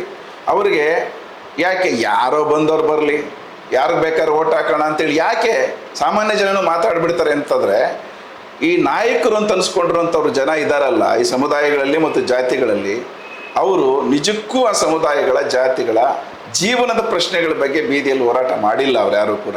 ಹಾಗಾಗಿ ಅವರ ಬದುಕೇನು ಬದಲಾಗಿಲ್ಲ. ಈ ನಾಯಕರುಗಳಾದಂಥವರು ನೂರಾರು ಕೋಟಿ ಸಾವಿರಾರು ಕೋಟಿ ರೂಪಾಯಿಗಳ ನಾಯಕರುಗಳಾಗ್ಬಿಟ್ಟಿದ್ದಾರೆ, ಮಾಲೀಕರಾಗ್ಬಿಟ್ಟಿದ್ದಾರೆ. ಅವ್ರು ನೋಡ್ತಾರಲ್ವ ಜನ, ಇವರು ನಮ್ಮ ಹೆಸರು ಹೇಳ್ಕೊಂಡು ಇಷ್ಟು ದುಡ್ಡು ಮಾಡಿದ್ದಾರೆ, ಇವರಿಂದ ನಮಗೇನು ಪ್ರಯೋಜನ ಆಗುತ್ತೆ ಅಂತ ಭರವಸೆ ಇರಲ್ಲ ಅವರ ಬಗ್ಗೆ. ಹೀಗಾಗಿ ಸಮುದಾಯದ ನಾಯಕತ್ವ ಅನ್ನೋದು ರೂಪುಗೊಳ್ಳಬೇಕಾಗಿದೆ ಮುಂದೆ. ಅದು ರೂಪುಗೊಳ್ಳೋ ವಿಧಾನಗಳ ಬಗ್ಗೆ ನಾವು ಯೋಚನೆ ಮಾಡಬೇಕಾಗಿದೆ. ಸಮುದಾಯದ ನಾಯಕರು ಅಂತಂದ್ರೆ ಯಾರಾಗಬೇಕು? ಆ ಸಮುದಾಯದ ಬದುಕಿನ ಪ್ರಶ್ನೆಗಳ ಬಗ್ಗೆ ಬೀದಿಯಲ್ಲಿ ಹೊಡೆದಾಡ್ತಕ್ಕಂಥ ಹೋರಾಟ ಮಾಡ್ತಕ್ಕಂಥವರ ನಾಯಕತ್ವವನ್ನು ಜನ ಕೂಡ ಹುಡುಕಾಟ ಮಾಡಬೇಕು ಮತ್ತು ಅಂಥವ್ರನ್ನ ಬೆಳೆಸೋದಕ್ಕೆ ಸಾಧ್ಯ ಆಗಬೇಕು. ಇದರೊಳಗಡೆಯಲ್ಲಿ ದಾವಣಗೆರೆ ಇಕ್ಕಟ್ಟು ಏನು ಗೊತ್ತಾ? ಈ ಎರಡೂ ಇಕ್ಕಟ್ಟಲ್ಲಿ ಅಲ್ಲಿನ ಮುಸ್ಲಿಂ ಅಲ್ಪಸಂಖ್ಯಾತರು ನರಳುತ್ತಾ ಇದ್ದಾರೆ, ಬೇರೆಯವರು ನರಳುತ್ತಾ ಇದ್ದಾರೆ. ಈ ಇಕ್ಕಟ್ಟಲ್ಲಿ ಇವತ್ತು ದಾವಣಗೆರೆಯ ಮತದಾರ ಇರ್ತಕ್ಕಂಥದ್ದು. ಹಾಗಾಗಿ ಈ ಸಮಸ್ಯೆ ಹೆಂಗೆ ಬರ್ತದೆ ಅಂತಂದ್ರೆ, ಈಗ ನೋಡ್ರಿ ಮುಸಲ್ಮಾನರೊಳಗಡೆ ಈಗ ಇಕ್ಕಟ್ಟಲ್ಲಿ ನರಳುತ್ತಾ ಇದ್ದಾರೆ ಅಂತ, ಇವರ ನರಳಾಟದಲ್ಲಿ ಆಯಿತಾ, ಜಮೀರ್ ಅಹಮದ್ ಆಗಿರ್ಬೋದು, ರಿಜ್ವಾನ್ ಅರ್ಷದ್ ಆಗಿರ್ಬೋದು, ನಲ್ಪಾಡ್ ಆಗಿರ್ಬೋದು, ಇವರು ನಂಗಾನಾಚ್ ಮಾಡ್ತಾ ಇದ್ದಾರೆ. ನಾನು ನಿಮ್ಗೊಂದು ಮಾತು ಹೇಳಲ್ಲ, ಸಿದ್ದರಾಮಯ್ಯನ ಸರ್ಕಾರ ಇದೆ ಈಗ. ನೀವು ಆಗಲೇ ಹೇಳಿದ್ರೆ ಅಹಿಂದ ಸರ್ಕಾರ ಇದು ಅಂತೇಳಿ. ಅಹಿಂದ ಏನು ಇದು ಅಂತೇಳಿ ನಿಮಗೆ 2024 ಯಾವ ಅಹಿಂದ ಸರ್? ನಾನೊಂದು ಮಾತು ಯಾರೋ ನನ್ನ ಸ್ನೇಹಿತರು ಹೇಳಿದ್ರು, ನಿಮಗೆ ನಿಜವಾಗ್ಲೂ ಶಾಕ್ ಆಗುತ್ತೆ ಕೇಳಿಸ್ಕೊಂಡ್ರೆ. ಸಿದ್ದರಾಮಯ್ಯ ಅವ್ರಿಗೆ ಭೇಟಿ ಮಾಡೋಕ್ಕೆ ಹೋದಂಥ ಸಂದರ್ಭದಲ್ಲಿ ಸಿದ್ದರಾಮಯ್ಯ ಅವರು ಕೈ ನೋಡ್ತಾರಂತೆ ಹಿಂಗೆ. ಅವರ ಒಂದು ಜಾತಿಯ ದಾರ ಯಾರಾದರೂ ಕೈಯಲ್ಲಿ ಕಟ್ಕೊಂಡಿದ್ದಾರೆ ಅಂತ ನೋಡ್ಬಿಟ್ಟು ಸೆಲೆಕ್ಟ್ ಮಾಡ್ತಾರೆ. ಯಾವ ಇಲ್ಲ ಸರ್, ನಾನು ಅದಕ್ಕೆ ಕಾಮೆಂಟ್ ಮಾಡೋಕ್ಕೆ ಹೋಗಲ್ಲ. ಆದರೆ ನಾನು ಹೇಳೋಕ್ಕೆ ಬಯಸೋದೇನಂತಂದರೆ, ನೋಡ್ರಿ 2023ರಲ್ಲಿ ವಿಧಾನಸಭಾ ಚುನಾವಣೆ ನಡೆಯುವಾಗ BJPಯ ಹಲವು ಅಲ್ಪಸಂಖ್ಯೆ ನೇರವಾಗಿ ಮುಸ್ಲಿಮರನ್ನು ಟಾರ್ಗೆಟ್ ಮಾಡಿ ಜಾರಿಗೆ ತಂದಂಥ ಮಸೂದೆಗಳು, ಕಾಯ್ದೆಗಳು, ಸರ್ಕಾರದ ಕಾಯ್ದೆಗಳು, ಇವ್ರ ಪ್ರಣಾಳಿಕೆಯಲ್ಲಿ ಹೇಳಿದ್ರು ನಾವು ಬಂದರೆ ಅವೆಲ್ಲ ವಾಪಸ್ ತೆಗಿತೀವಿ ಅಂತೇಳಿ. 2.5-3 ವರ್ಷಕ್ಕೆ ಹತ್ತತ್ರ ಬರ್ತಾ ಇದ್ದೀವಿ ನಾವೀಗ. 3 ವರ್ಷ ಆದರೂ ಮುಖ ಹಾಕಿಲ್ಲ ಇವರು. ಇದನ್ನು ನೀವು ಗಮನಿಸಬೇಕು. 2B ರಿಸರ್ವೇಷನ್ ಇವರೇ ಅಲ್ವಾ ಸರ್ ಹೇಳಿದ್ರು? ಈಗ ನೀವು ಯೋಚನೆ ಮಾಡಿರಿ, ಹಿಜಾಬ್ ವಿಚಾರದ ಒಳಗಡೆಯಲ್ಲಿ ಸುಪ್ರೀಂ ಕೋರ್ಟ್ ಜಡ್ಜ್ಮೆಂಟ್ 9 ಇದರ ಜಡ್ಜ್ಮೆಂಟು ಅದ್ರ ಮುಂದೆ ಇದೆ, ಅದೇನಾಗುತ್ತೋ ನೋಡೋಣ, ಅದು ಬೇರೆ. ಆದರೆ ಇವರು ಸರ್ಕಾರವಾಗಿ ಕಾನೂನು ಮಾಡಿ ಅದನ್ನು ತಿದ್ದುಪಡಿ ಮಾಡೋಕ್ಕಾಗಿಲ್ಲ. ಇದರೊಳಗಡೆಯಲ್ಲಿ ಇವರು ಭರವಸೆ ಕೊಟ್ಟಿದ್ದರು, ಚುನಾವಣಾ ಪ್ರಣಾಳಿಕೆ ಇತ್ತು ಇವ್ರದ್ದು, ಉಸಿರು ಬಿಡ್ತಾ ಇಲ್ಲ. 2ನೇದು ಮತಾಂತರ ನಿಷೇಧ ಕಾಯ್ದೆ ವಿಚಾರ ಎಷ್ಟು ಟಾರ್ಗೆಟ್ ಮಾಡಿ BJP ತಂದವ್ರೆ ಅಂತಂದ್ರೆ, ಇವರು ಅದನ್ನೇ ಹೇಳಿ ಓಟ್ ತಗೊಂಡ್ರು ಮುಸಲ್ಮಾನರದ್ದು. ಅದ್ರ ಬಗ್ಗೆ NRC ಮತ್ತೆ CAA ಬಗ್ಗೆ ಹೇಳ್ತಾ ಇದ್ದೀರಾ? ಇಲ್ಲ, ಮತಾಂತರ ನಿಷೇಧ ಕಾಯ್ದೆ, ಕನ್ವರ್ಷನ್, ಇದಕ್ಕೆ ಸಂಬಂಧಪಟ್ಟಂಥದ್ದು. ಸಂವಿಧಾನಿಕವಾಗಿರ್ತಕ್ಕಂಥ ಮೂಲಭೂತ ಹಕ್ಕುಗಳಿಗೆ ಧಕ್ಕೆ ಮಾಡೋ ರೀತಿಯಲ್ಲಿ BJP ಅವರು ಅದನ್ನು ಕಾಯ್ದೆ ತಿದ್ದುಪಡಿ ಮಾಡಿದ್ರೆ, ಇವರು ಮುಸಲ್ಮಾನರಿಗೆ ಹೇಳಿದ್ದೇನೆ ಎಲೆಕ್ಷನ್ ಟೈಮಲ್ಲಿ, ನಾವು ಬಂದರೆ ಅಧಿಕಾರಕ್ಕೆ ಬಂದರೆ ಅದನ್ನು ಚೇಂಜ್ ಮಾಡ್ತೀವಿ ಅಂತ ಓಟ್ ತಗೊಂಡ್ರು. 3 ವರ್ಷ ಆಗ್ತಿದೆ, ಅದ್ರ ಬಗ್ಗೆ ಬಾಯಿ ಬಿಡ್ತಾ ಇಲ್ಲ. ಅದಾಯಿತು. ಈ ಕ್ಯಾಟ್ಲೆಸ್ ಲೆಟರ್ ಬಗ್ಗೆ ಸರ್ ಸರ್ಕಾರ ಇರಲಿ ಸರ್, ಮುಸಲ್ಮಾನ್ ನಾಯಕರು ಅಂತ ತನ್ನನ್ನು ತಾನು ಬಿಂಬಿಸ್ಕೊತಾ ಇದ್ದಾರಲ್ಲ, ಯಾರಾದರೂ ಸದನದಲ್ಲಿ ಮಾತಾಡಿದಾರಾ ಈ ವಿಚಾರವಾಗಿ? ಇದೇ ಪ್ರಶ್ನೆ. 2B ರಿಸರ್ವೇಷನ್ ಸರ್, ನಾವು ಮೊದಲು ಬಂದ್ರೆ ನಮ್ಮ ಸರ್ಕಾರ ಬಂದ್ರೆ ನಾವು ಮೊದಲು ಮಾಡುವಂತ ಕೆಲಸ 2B ರಿಸರ್ವೇಷನ್ ಅಂತ ಹೇಳಿದ್ರಲ್ಲ, ಅದ್ರ ಬಗ್ಗೆ ಇಲ್ಲ. ಕ್ಯಾಟ್ಲೆಸ್ ಲೆಟರ್ ಅಂದರೆ ಜಾನುವಾರು ಹತ್ಯೆ ನಿಷೇಧ ಕಾಯ್ದೆಗೆ ಸಂಬಂಧಪಟ್ಟಿದ್ದು. ಎಂಥ ಅಮಾನುಷವಾದ ರೀತಿಯಲ್ಲಿ ತಿದ್ದುಪಡಿ ಮಾಡಿದ್ದಾರೆ BJP ಅವರು. ನೀವು ಬೀದಿಯಲ್ಲಿ ಹೋಗುವಂಥ ಈ ಪುಂಡರು, ಈ ಬೀದಿ ರೌಡಿಗಳಲ್ಲಿರ್ತಾರಲ್ಲ, ಬಜರಂಗ್ ದಳ ಅದು ಇದಂತ ಅನ್ಕೊಂಡು, ಆ ಥರದವ್ರಿಗೆ ನೀವು ಮಧ್ಯಪ್ರವೇಶ ಮಾಡಲಿಕ್ಕೆ, ಅವರು ಏನು ಬೇಕಾದರೂ ಮಾಡಲಿಕ್ಕೆ ಅವಕಾಶ ಕೊಡೋ ರೀತಿಯಲ್ಲಿ ಅವ್ರು ತಿದ್ದುಪಡಿಗಳು ತಂದರೆ, ಇವರು ನಾವು ವಾಪಸ್ ಮಾಡ್ತೀವಿ ಅಂತ ಹೇಳಿದ್ರು. 3 ವರ್ಷ ಆಯಿತು, ಅದ್ರ ಬಗ್ಗೆ ಬಾಯಿ ಬಿಡ್ತಾ ಇಲ್ಲ. ಅವ ಯಾರೋ ಅಲ್ಲಿ ಹೋಗ್ತಾನೆ ಕನಕಪುರದ ಹತ್ರ ಮಧ್ಯಪ್ರವೇಶ ಮಾಡೋನು, ಪಾಪ ಅವನು ನ್ಯಾಯಬದ್ಧವಾಗಿ ಗೋ ಸಾಗಾಣಿಕೆ ಮಾಡ್ತಿದ್ದಂಥವನು ಸತ್ಯ ಹೋಗ್ತಾನೆ. ವೇಶ್ಯಾವಾಟಿಕೆ ಮಾಡಿ ಜೀವನ ನಡೆಸಿದಂಥ ವ್ಯಕ್ತಿ, ಆತನ ಹೆಸರು ಹೇಳೋದು ಬೇಡ. ನಾವು ಸೋಷಿಯಲ್ ಮೀಡಿಯಾದವರು ಆತನ ಹೆಸರನ್ನ ಹೇಳಿ ಅರ್ಧ ನಾವೇ ಪಾಪುಲರ್ ಮಾಡ್ಬಿಟ್ವಿ ಅವನ್ನ. ಈಗ ಪ್ರಶ್ನೆ, ಆ ಥರದ ವ್ಯಕ್ತಿಗಳಿಗೆ ನೀವು ಈಗಲೂ ಕೂಡ ಕರ್ನಾಟಕದ ಒಳಗಡೆಯಲ್ಲಿ ಅವ್ರು ಮಧ್ಯಪ್ರವೇಶ ಮಾಡ್ತಿದ್ದಾರೆ. ಪುತ್ತೂರಂಥ ಕಡೆಗಳಲ್ಲಿ ಹಿಂದೆ RSS ಇದಂತ ಪುತ್ತಿಲ್ಲ, ಗೋ ಸಾಗಾಣಿಕೆ ಮಾಡ್ತಾರೆ ಅಂತೇಳಿ ಇವನೇ ಹೋಗಿ ನಿಂತ್ಕೊಂಡು ತಡೀತಾರೆ, ಅವರೇ ಮ್ಯಾನೇಜ್ ಮಾಡ್ತಾರೆ, ಪೊಲೀಸವ್ರನ್ನ ಆಮೇಲೆ ಕರೆಸ್ತಾರೆ. ಬೆಳ್ತಂಗಡಿಯಲ್ಲಿ ಒಬ್ಬ ಅಮಾಯಕ ಇವ್ರಿಗೆ ಮನೆಯೇ ಒಡೆದಾಕ್ಬಿಟ್ಟು ಇದು ಮಾಡಿರ್ತಾರೆ. ಸೊ ಇಂಥ ಪ್ರಕರಣಗಳು ನಿರಾತಂಕವಾಗಿ ಇವತ್ತು ಕಾಂಗ್ರೆಸ್ ಸರ್ಕಾರದಲ್ಲಿ ನಡೀತಾ ಇದ್ದಾವೆ. ನಾನು ಕೇಳೋದು, ನೀವು ಯಾವ ಅಲ್ಪಸಂಖ್ಯಾತರ ಪರವಾಗಿದ್ದೀರಿ? ಯಾರು ಓಟ್ ತಗೊಂಡು ಯಾರಿಗೆ ನ್ಯಾಯ ಸಲ್ಲಿಸ್ತಾ ಇದ್ದೀರಿ? ನೀವು ನಿಜಕ್ಕೂ ನಾನು ಅದನ್ನು ಕೇಳಿದ್ದು. ಮುಸಲ್ಮಾನರ ಪ್ರಶ್ನೆ ಇಲ್ಲಿ ಬರೋದು ಬರೀ ಸೀಟಿನ ಪ್ರಶ್ನೆ ಮಾತ್ರ ಅಲ್ಲ, ಅದು ಅವರ ಬದುಕಿನ ಪ್ರಶ್ನೆಗೆ ನೀವು ಹೆಂಗೆ ನಡ್ಕೊಳ್ತಾ ಇದ್ದೀರಿ, ಆ ತೃಪ್ತಿ ಇವತ್ತು ಮುಸಲ್ಮಾನರೊಳಗಡೆ ಬರ್ತಿರ್ತಕ್ಕಂಥದ್ದು. ಅದು ಒಂದು ಪ್ರಶ್ನೆ ಆಗಿಲ್ಲ. ಅದು ಬದುಕಿಗೆ ಜಮೀರ್ ಅಹಮದ್ ಅವರು ಹೋಗಿದ ಕಡೆ 5,000 10,000 ಕೊಡ್ತಾರಲ್ಲ ಸರ್, ಆ ಸ್ಥಿತಿಗೆ ಇವತ್ತು ನಮ್ಮ ಪ್ರಜಾಪ್ರಭುತ್ವ ವ್ಯವಸ್ಥೆಯನ್ನು ತಂದು ನಿಲ್ಲಿಸಿದ್ದಾರೆ. ಇದು ಇಷ್ಟು ಅನಾಹುತದ ವಿಚಾರ ಅಂತಂದರೆ, ಸರ್ಕಾರ ಕಾನೂನುಬದ್ಧವಾಗಿ ಹಕ್ಕಿನ ರೂಪದಲ್ಲಿ ಮಾಡಬೇಕಾಗಿರುವಂಥದ್ದನ್ನು ಯಾರೋ ಕೃಪೆ ಕರುಣೆ ಅನ್ನುವಂಥ ರೀತಿಯಲ್ಲಿ ಅದನ್ನು ಪಲ್ಲಟ ಮಾಡ್ತಾ ಇದ್ದಾರೆ. ಇದು ಪ್ರಜಾಪ್ರಭುತ್ವ ಅಲ್ಲ, ಪ್ರಜಾಪ್ರಭುತ್ವವನ್ನು ನಾಶ ಮಾಡ್ತಕ್ಕಂಥ ಪಾಳೆಗಾರಿ ವ್ಯವಸ್ಥೆ ಅದು, ರಾಜಪ್ರಭುತ್ವ. ನೀವು ಯಾರೋ ಕೃಪೆಯಲ್ಲಿ, ಈಗ ನಾನು ಹೋಗಿ ಯಾವುದೋ ಮನುಷ್ಯನಿಗೆ ಕಷ್ಟದಲ್ಲಿರೋನಿಗೆ ಒಂದು 10,000 ರೂಪಾಯಿ ಕೊಟ್ಟರೆ, ಅದು ನಾನು ವೈಯಕ್ತಿಕವಾಗಿ ಕೊಡುವಂಥ ಪ್ರಶ್ನೆ. ಅದು ನನ್ನ ಬಗ್ಗೆ ಅವ್ರಿಗೆ ಬರ್ಬೋದಾಗಿರುವಂಥ ಭಕ್ತಿ ಗೌರವ. ಅದು ನೀವೊಂದು ಆಡಳಿತ ನಡೆಸುವಂಥವ್ರು, ಸರ್ಕಾರ ನಡೆಸುವಂಥವ್ರು, ಜನಪ್ರತಿನಿಧಿಗಳು ಈ ಲೆವೆಲ್ಗೆ ಇಳಿದ್ರೆ ನೀವು ಪ್ರಜಾಪ್ರಭುತ್ವವನ್ನು ಎಲ್ಲಿಗೆ ತಗೊಂಡೋಗಿ ನಿಲ್ಲಿಸ್ತಾ ಇದ್ದೀರಿ? ಇದು ಅಂದರೆ ಸರ್ಕಾರದ ಕೆಲಸ ಏನಿದ್ರೊಳಗಡೆಯಲ್ಲಿ ಅವ್ರು ಅಲ್ಲೇ ಇರಬೇಕು, ಇವ್ರು ಇಲ್ಲೇ ಇರಬೇಕು. ಸರ್ಕಾರದ ಹೊಣೆಗಾರಿಕೆ ಅಲ್ವಾ? ಸರ್ಕಾರದ ಹೊಣೆಗಾರಿಕೆಯನ್ನು ತಪ್ಪಿಸಿ ವ್ಯಕ್ತಿಗತ ಸಂಬಂಧಗಳನ್ನ ಬೆಳೆಸ್ಕೊಳ್ತಕ್ಕಂಥ ಈ ಸ್ಥಾನ ಪಲ್ಲಟ ಇದೆಯಲ್ಲ, ಇದು ಪ್ರಜಾಪ್ರಭುತ್ವದ ಮೂಲ ಬೇರುಗಳಿಗೆ ಕೊಡ್ಲಿಪೆಟ್ಟಾಗ್ತಕ್ಕಂಥ ಕೆಲಸಗಳಿವು. ಇದು ಅಪಾಯಕಾರಿ. ಅದು ಹಾಗಾಗಿ ತಾನು ವೈಯಕ್ತಿಕವಾಗಿ ತಾನೇನೋ ಭಾಳ ದಾನಶೂರಕರಣ ಅಂತ ಹೇಳ್ಕೊಳ್ಳೋದ್ರ ಮುಖಾಂತರವಾಗಿ ಮಾಡ್ಬೋದು, ಅವ್ರ ವೈಯಕ್ತಿಕ ವಿಚಾರ ಅದು. ಆದರೆ ಸರ್ಕಾರ ಮಾಡಬೇಕಾದ ಕೆಲಸನ ವ್ಯಕ್ತಿಗಳಿಂದ ರೀಪ್ಲೇಸ್ ಮಾಡಿಸೋದಲ್ಲ ಅದು. ಸರ್ಕಾರ ನೀವು ಮಾಡಬೇಕು, ಮೊದಲು ಜನಕ್ಕೆ ಬೇಕಾದಂಥ ಅನುಕೂಲಗಳು ನೀವು ಮಾಡ್ದೇನೆ ಯಾರೋ ಲೀಡರ್ಗಳು ಕೊಡೋದು ಅಂತಂದರೆ ಅವ್ರ ಮನೆಗಳ ಹತ್ರ ಹೋಗಿ ನಿಂತ್ಕೋಬೇಕಾ? ಇಲ್ಲಿ ಭಾಳ ಮುಖ್ಯವಾದ ಪ್ರಶ್ನೆ ಇದೆ ಇದರೊಳಗಡೆಯಲ್ಲಿ. ಜನರಿಗೆ ಹಕ್ಕಿನ ಸಾಮರ್ಥ್ಯವನ್ನು ಕೊಡಬೇಕು, ಕೃಪೆಯ ಕರುಣೆಯಲ್ಲಿ ಬದುಕೋದಂತ ಅನ್ನೋಂಥದ್ದನ್ನೆಲ್ಲ ಕಳಿಸ್ಬೇಕಾಗಿರುವಂಥದ್ದು ಪ್ರಜಾಪ್ರಭುತ್ವದ ತತ್ವ ಅದು. ಜನರಿಗೆ ಹಕ್ಕು ಇದು, ನನ್ನ ಹಕ್ಕು, ನೀನು ನಾನು ಯಾರಾದರೂ ಸಮಾನ ಅನ್ನುವಂಥ ಆ ತಕ್ಕತ್ತನ್ನು ಬೆಳೆಸಬೇಕಾಗಿರೋದು. ಈ ಎಲ್ಲ ವಿದ್ಯಮಾನಗಳು ನೋಡಿದ್ರೆ ಪ್ರಜಾಪ್ರಭುತ್ವದ ಹೆಸರು ಹೇಳ್ಕೊಂಡು ಪ್ರಜಾಪ್ರಭುತ್ವವನ್ನು ಒಳಗಡೆಯಿಂದನೇ ಟೊಳ್ಳು ಮಾಡ್ತಕ್ಕಂಥ, ಅದನ್ನು ನಾಶ ಮಾಡ್ತಕ್ಕಂಥ ಕೃತ್ಯಗಳೇ ನಡೀತಾ ಇದ್ದಾವೆ ಇವತ್ತು ಇದರೊಳಗಡೆಯಲ್ಲಿ. ಈ ಆತಂಕವನ್ನು ನಾವು ಗಮನಿಸಬೇಕಾಗಿದೆ.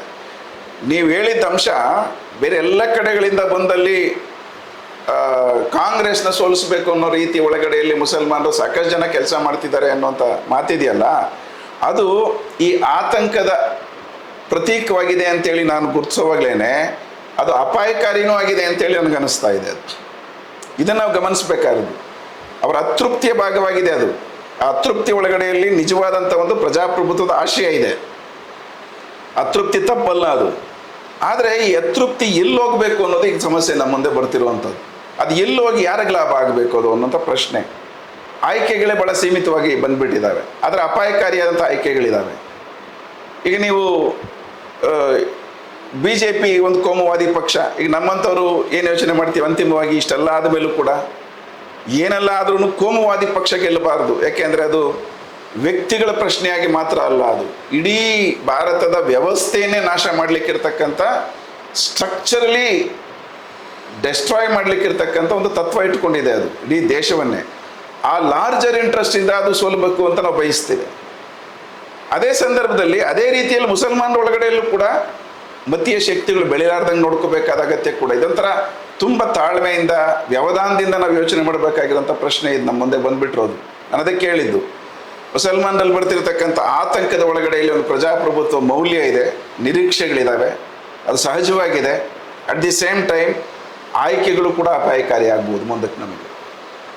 ಈ ಇಕ್ಕಟ್ಟುಗಳಿದ್ದಾವೆ ಅಂತ ನಾನು ಅದಕ್ಕೆ ಹೇಳಿದ್ದು. ದಾವಣಗೆರೆಯ ಮತದಾರರ ಮುಂದೆ ಭಾಳ ಇಕ್ಕಟ್ಟಿನ ಸಂದರ್ಭಗಳಿದ್ದಾವೆ. ಭಾಳ ಸಂತೋಷ ಆಯಿತು ಸರ್. ಇಷ್ಟೊತ್ತು ಭಾಳ ವಿಚಾರಗಳನ್ನು ಚರ್ಚೆ ಮಾಡಿದ್ವಿ. ಮಾತಾಡ್ತಾ ಹೋದರೆ ತುಂಬ ಮಾತಾಡಲಿಕ್ಕಿಂತ ಭಾಳ ಇದೆ. ಬಟ್ ನೋಡೋವಂಥ ವೀಕ್ಷಕರು ಅದನ್ನು ತಾಳ್ಮೆಯಿಂದ ಅಷ್ಟು ಸಮಯ ಕೊಟ್ಟು ನೋಡಬೇಕಲ್ಲ. ದುರಂಧರ್ ಸಿನಿಮಾ ನೋಡ್ತಾರೆ 4 ಗಂಟೆ ದುರಂಧರ್ ಸಿನಿಮಾ 4 ಗಂಟೆ ಕುಂತ್ಕೊಂಡು ನೋಡೋವಂಥ ಜನ ನಮ್ಮ ಕಾರ್ಯಕ್ರಮ ನೋಡೋಲ್ಲ. ಅದು ನಮ್ಮ ದುರಂತ ನಿಜವಾಗ್ಲೂ. ಇಲ್ಲ, ನೀವು ಮಾಡ್ತಿರುವಂಥ ಪ್ರಯತ್ನಗಳು ಖಂಡಿತವಾಗಿ ಜನರಲ್ಲಿ ಒಂದಷ್ಟು ಜಾಗೃತಿ ಮೂಡಿಸುತ್ತೆ. ಏನೂ ಆಗಲ್ಲ ಅನ್ನೋಂಥ ಪ್ರಶ್ನೆ ಇಲ್ಲ. ಜನಕ್ಕೆ ಅನುಭವಗಳ ಮೇಲೆ ಅವರ ಅಭಿಪ್ರಾಯನ ರೂಪಿಸ್ಕೊಳ್ಳೋಕೆ ಶುರು ಮಾಡ್ತಾರೆ. ಆದರೆ ಇದು ಕಾಲದ ಪ್ರಶ್ನೆ ಅಷ್ಟೇ. ಅದಕ್ಕಾಗಿ ನಿಮ್ಮಂಥವ್ರು ನಮ್ಮಂಥವರೆಲ್ಲ ಕಾಯಬೇಕಾಗಿದೆ ಅಂತ ನನಗೆ ಅನಿಸ್ತದೆ. ತುಂಬ ಧನ್ಯವಾದಗಳು ಸರ್. ನಮಸ್ತೆ. ನೀವು ಕಾರ್ಯಕ್ರಮದಲ್ಲಿ ತಮ್ಮ ಅಮೂಲ್ಯವಾದ ಸಮಯನ ನಮ್ಮ ವಾಹಿನಿಗೆ ಕೊಟ್ಟಿದ್ದೀರಾ. ಮುಂದೆ ಬೇರೆ ಬೇರೆ ವಿಚಾರಗಳಲ್ಲಿ ಭೇಟಿ ಮಾಡೋಣ, ಸಿಗೋಣ, ಮತ್ತೆ ಚರ್ಚೆ ಮಾಡೋಣ. ವೀಕ್ಷಕರೇ, ಇದಿಷ್ಟು ದಾವಣಗೆರೆಯ ಉಪಚುನಾವಣೆಯ ಒಂದು ಚರ್ಚಾ ಕಾರ್ಯಕ್ರಮ ಆಗಿತ್ತು. ಇನ್ನೇನು ನಾಳೆ ಅಥವಾ ನಾಳೆ ಒಂದು ದಿವಸ ಗ್ಯಾಪ್ ಇದೆ. 9ನೇ ತಾರೀಕು ಅಲ್ಲಿ ಮತ ಹಾಕೋದು ಪ್ರಾರಂಭ ಆಗುತ್ತೆ. ಚುನಾವಣೆ ಏನೋ ನಡೆದೋಗುತ್ತೆ. ಫಲಿತಾಂಶಕ್ಕೆ ಕಾತುರದಿಂದ ದಾವಣಗೆರೆಯವರು ಕಾಯ್ತಾ ಇಲ್ಲ. ತಪ್ಪು ತಿಳ್ಕೊಬೇಡಿ, ದಾವಣಗೆರೆಯವರು ಫಲಿತಾಂಶವನ್ನು ಕಾಯ್ತಾ ಇಲ್ಲ. ಕಾಯ್ತಾ ಇರೋರು ರಾಜ್ಯದ ನಾನಾ ಮೂಲೆಗಳಿಂದ ಬಂದಂತಹ ಮುಸ್ಲಿಂ ಸಮುದಾಯದ ನಾಯಕರು. ಅಲ್ಲಿ ಮುಸಲ್ಮಾನರಿಗೆ ನಿಜವಾಗ್ಲೂ ಅನ್ಯಾಯ ಆಗಿದೆ, ನಾವು ಸಮರ್ಥನನ್ನು ಸೋಲಿಸಬೇಕು ಅಂತ ಶತಾಯಗತಾಯ ಪ್ರಯತ್ನ ಪಟ್ಟರಲ್ಲ, ಅಂತಹ ವ್ಯಕ್ತಿಗಳು ಬಹಳ ಆತುರ ಮತ್ತು ಕಾತುರದಿಂದ ಆ ಒಂದು ಫಲಿತಾಂಶವನ್ನು ಕಾಯ್ತಾ ಇದ್ದಾರೆ. ಮುಂಬರುವಂತಹ ಚುನಾವಣೆಯ ದಾವಣಗೆರೆ ದಕ್ಷಿಣ ಕ್ಷೇತ್ರದ ಚುನಾವಣೆಯ ಫಲಿತಾಂಶ ಏನಾಗಿರುತ್ತೆ, ತದನಂತರ ಬದಲಾವಣೆಗಳು ದಾವಣಗೆರೆ ಕ್ಷೇತ್ರದಲ್ಲಿ ಏನೆಲ್ಲ ಆಗಬಹುದು ಅನ್ನೋದನ್ನ ನಾವು ಸಹ ಕಾದು ನೋಡೋಣ. ಎದೆಗಾರಿಕೆ ಸುದ್ದಿ ವಾಹಿನಿಗಾಗಿ ವಸೀಂ.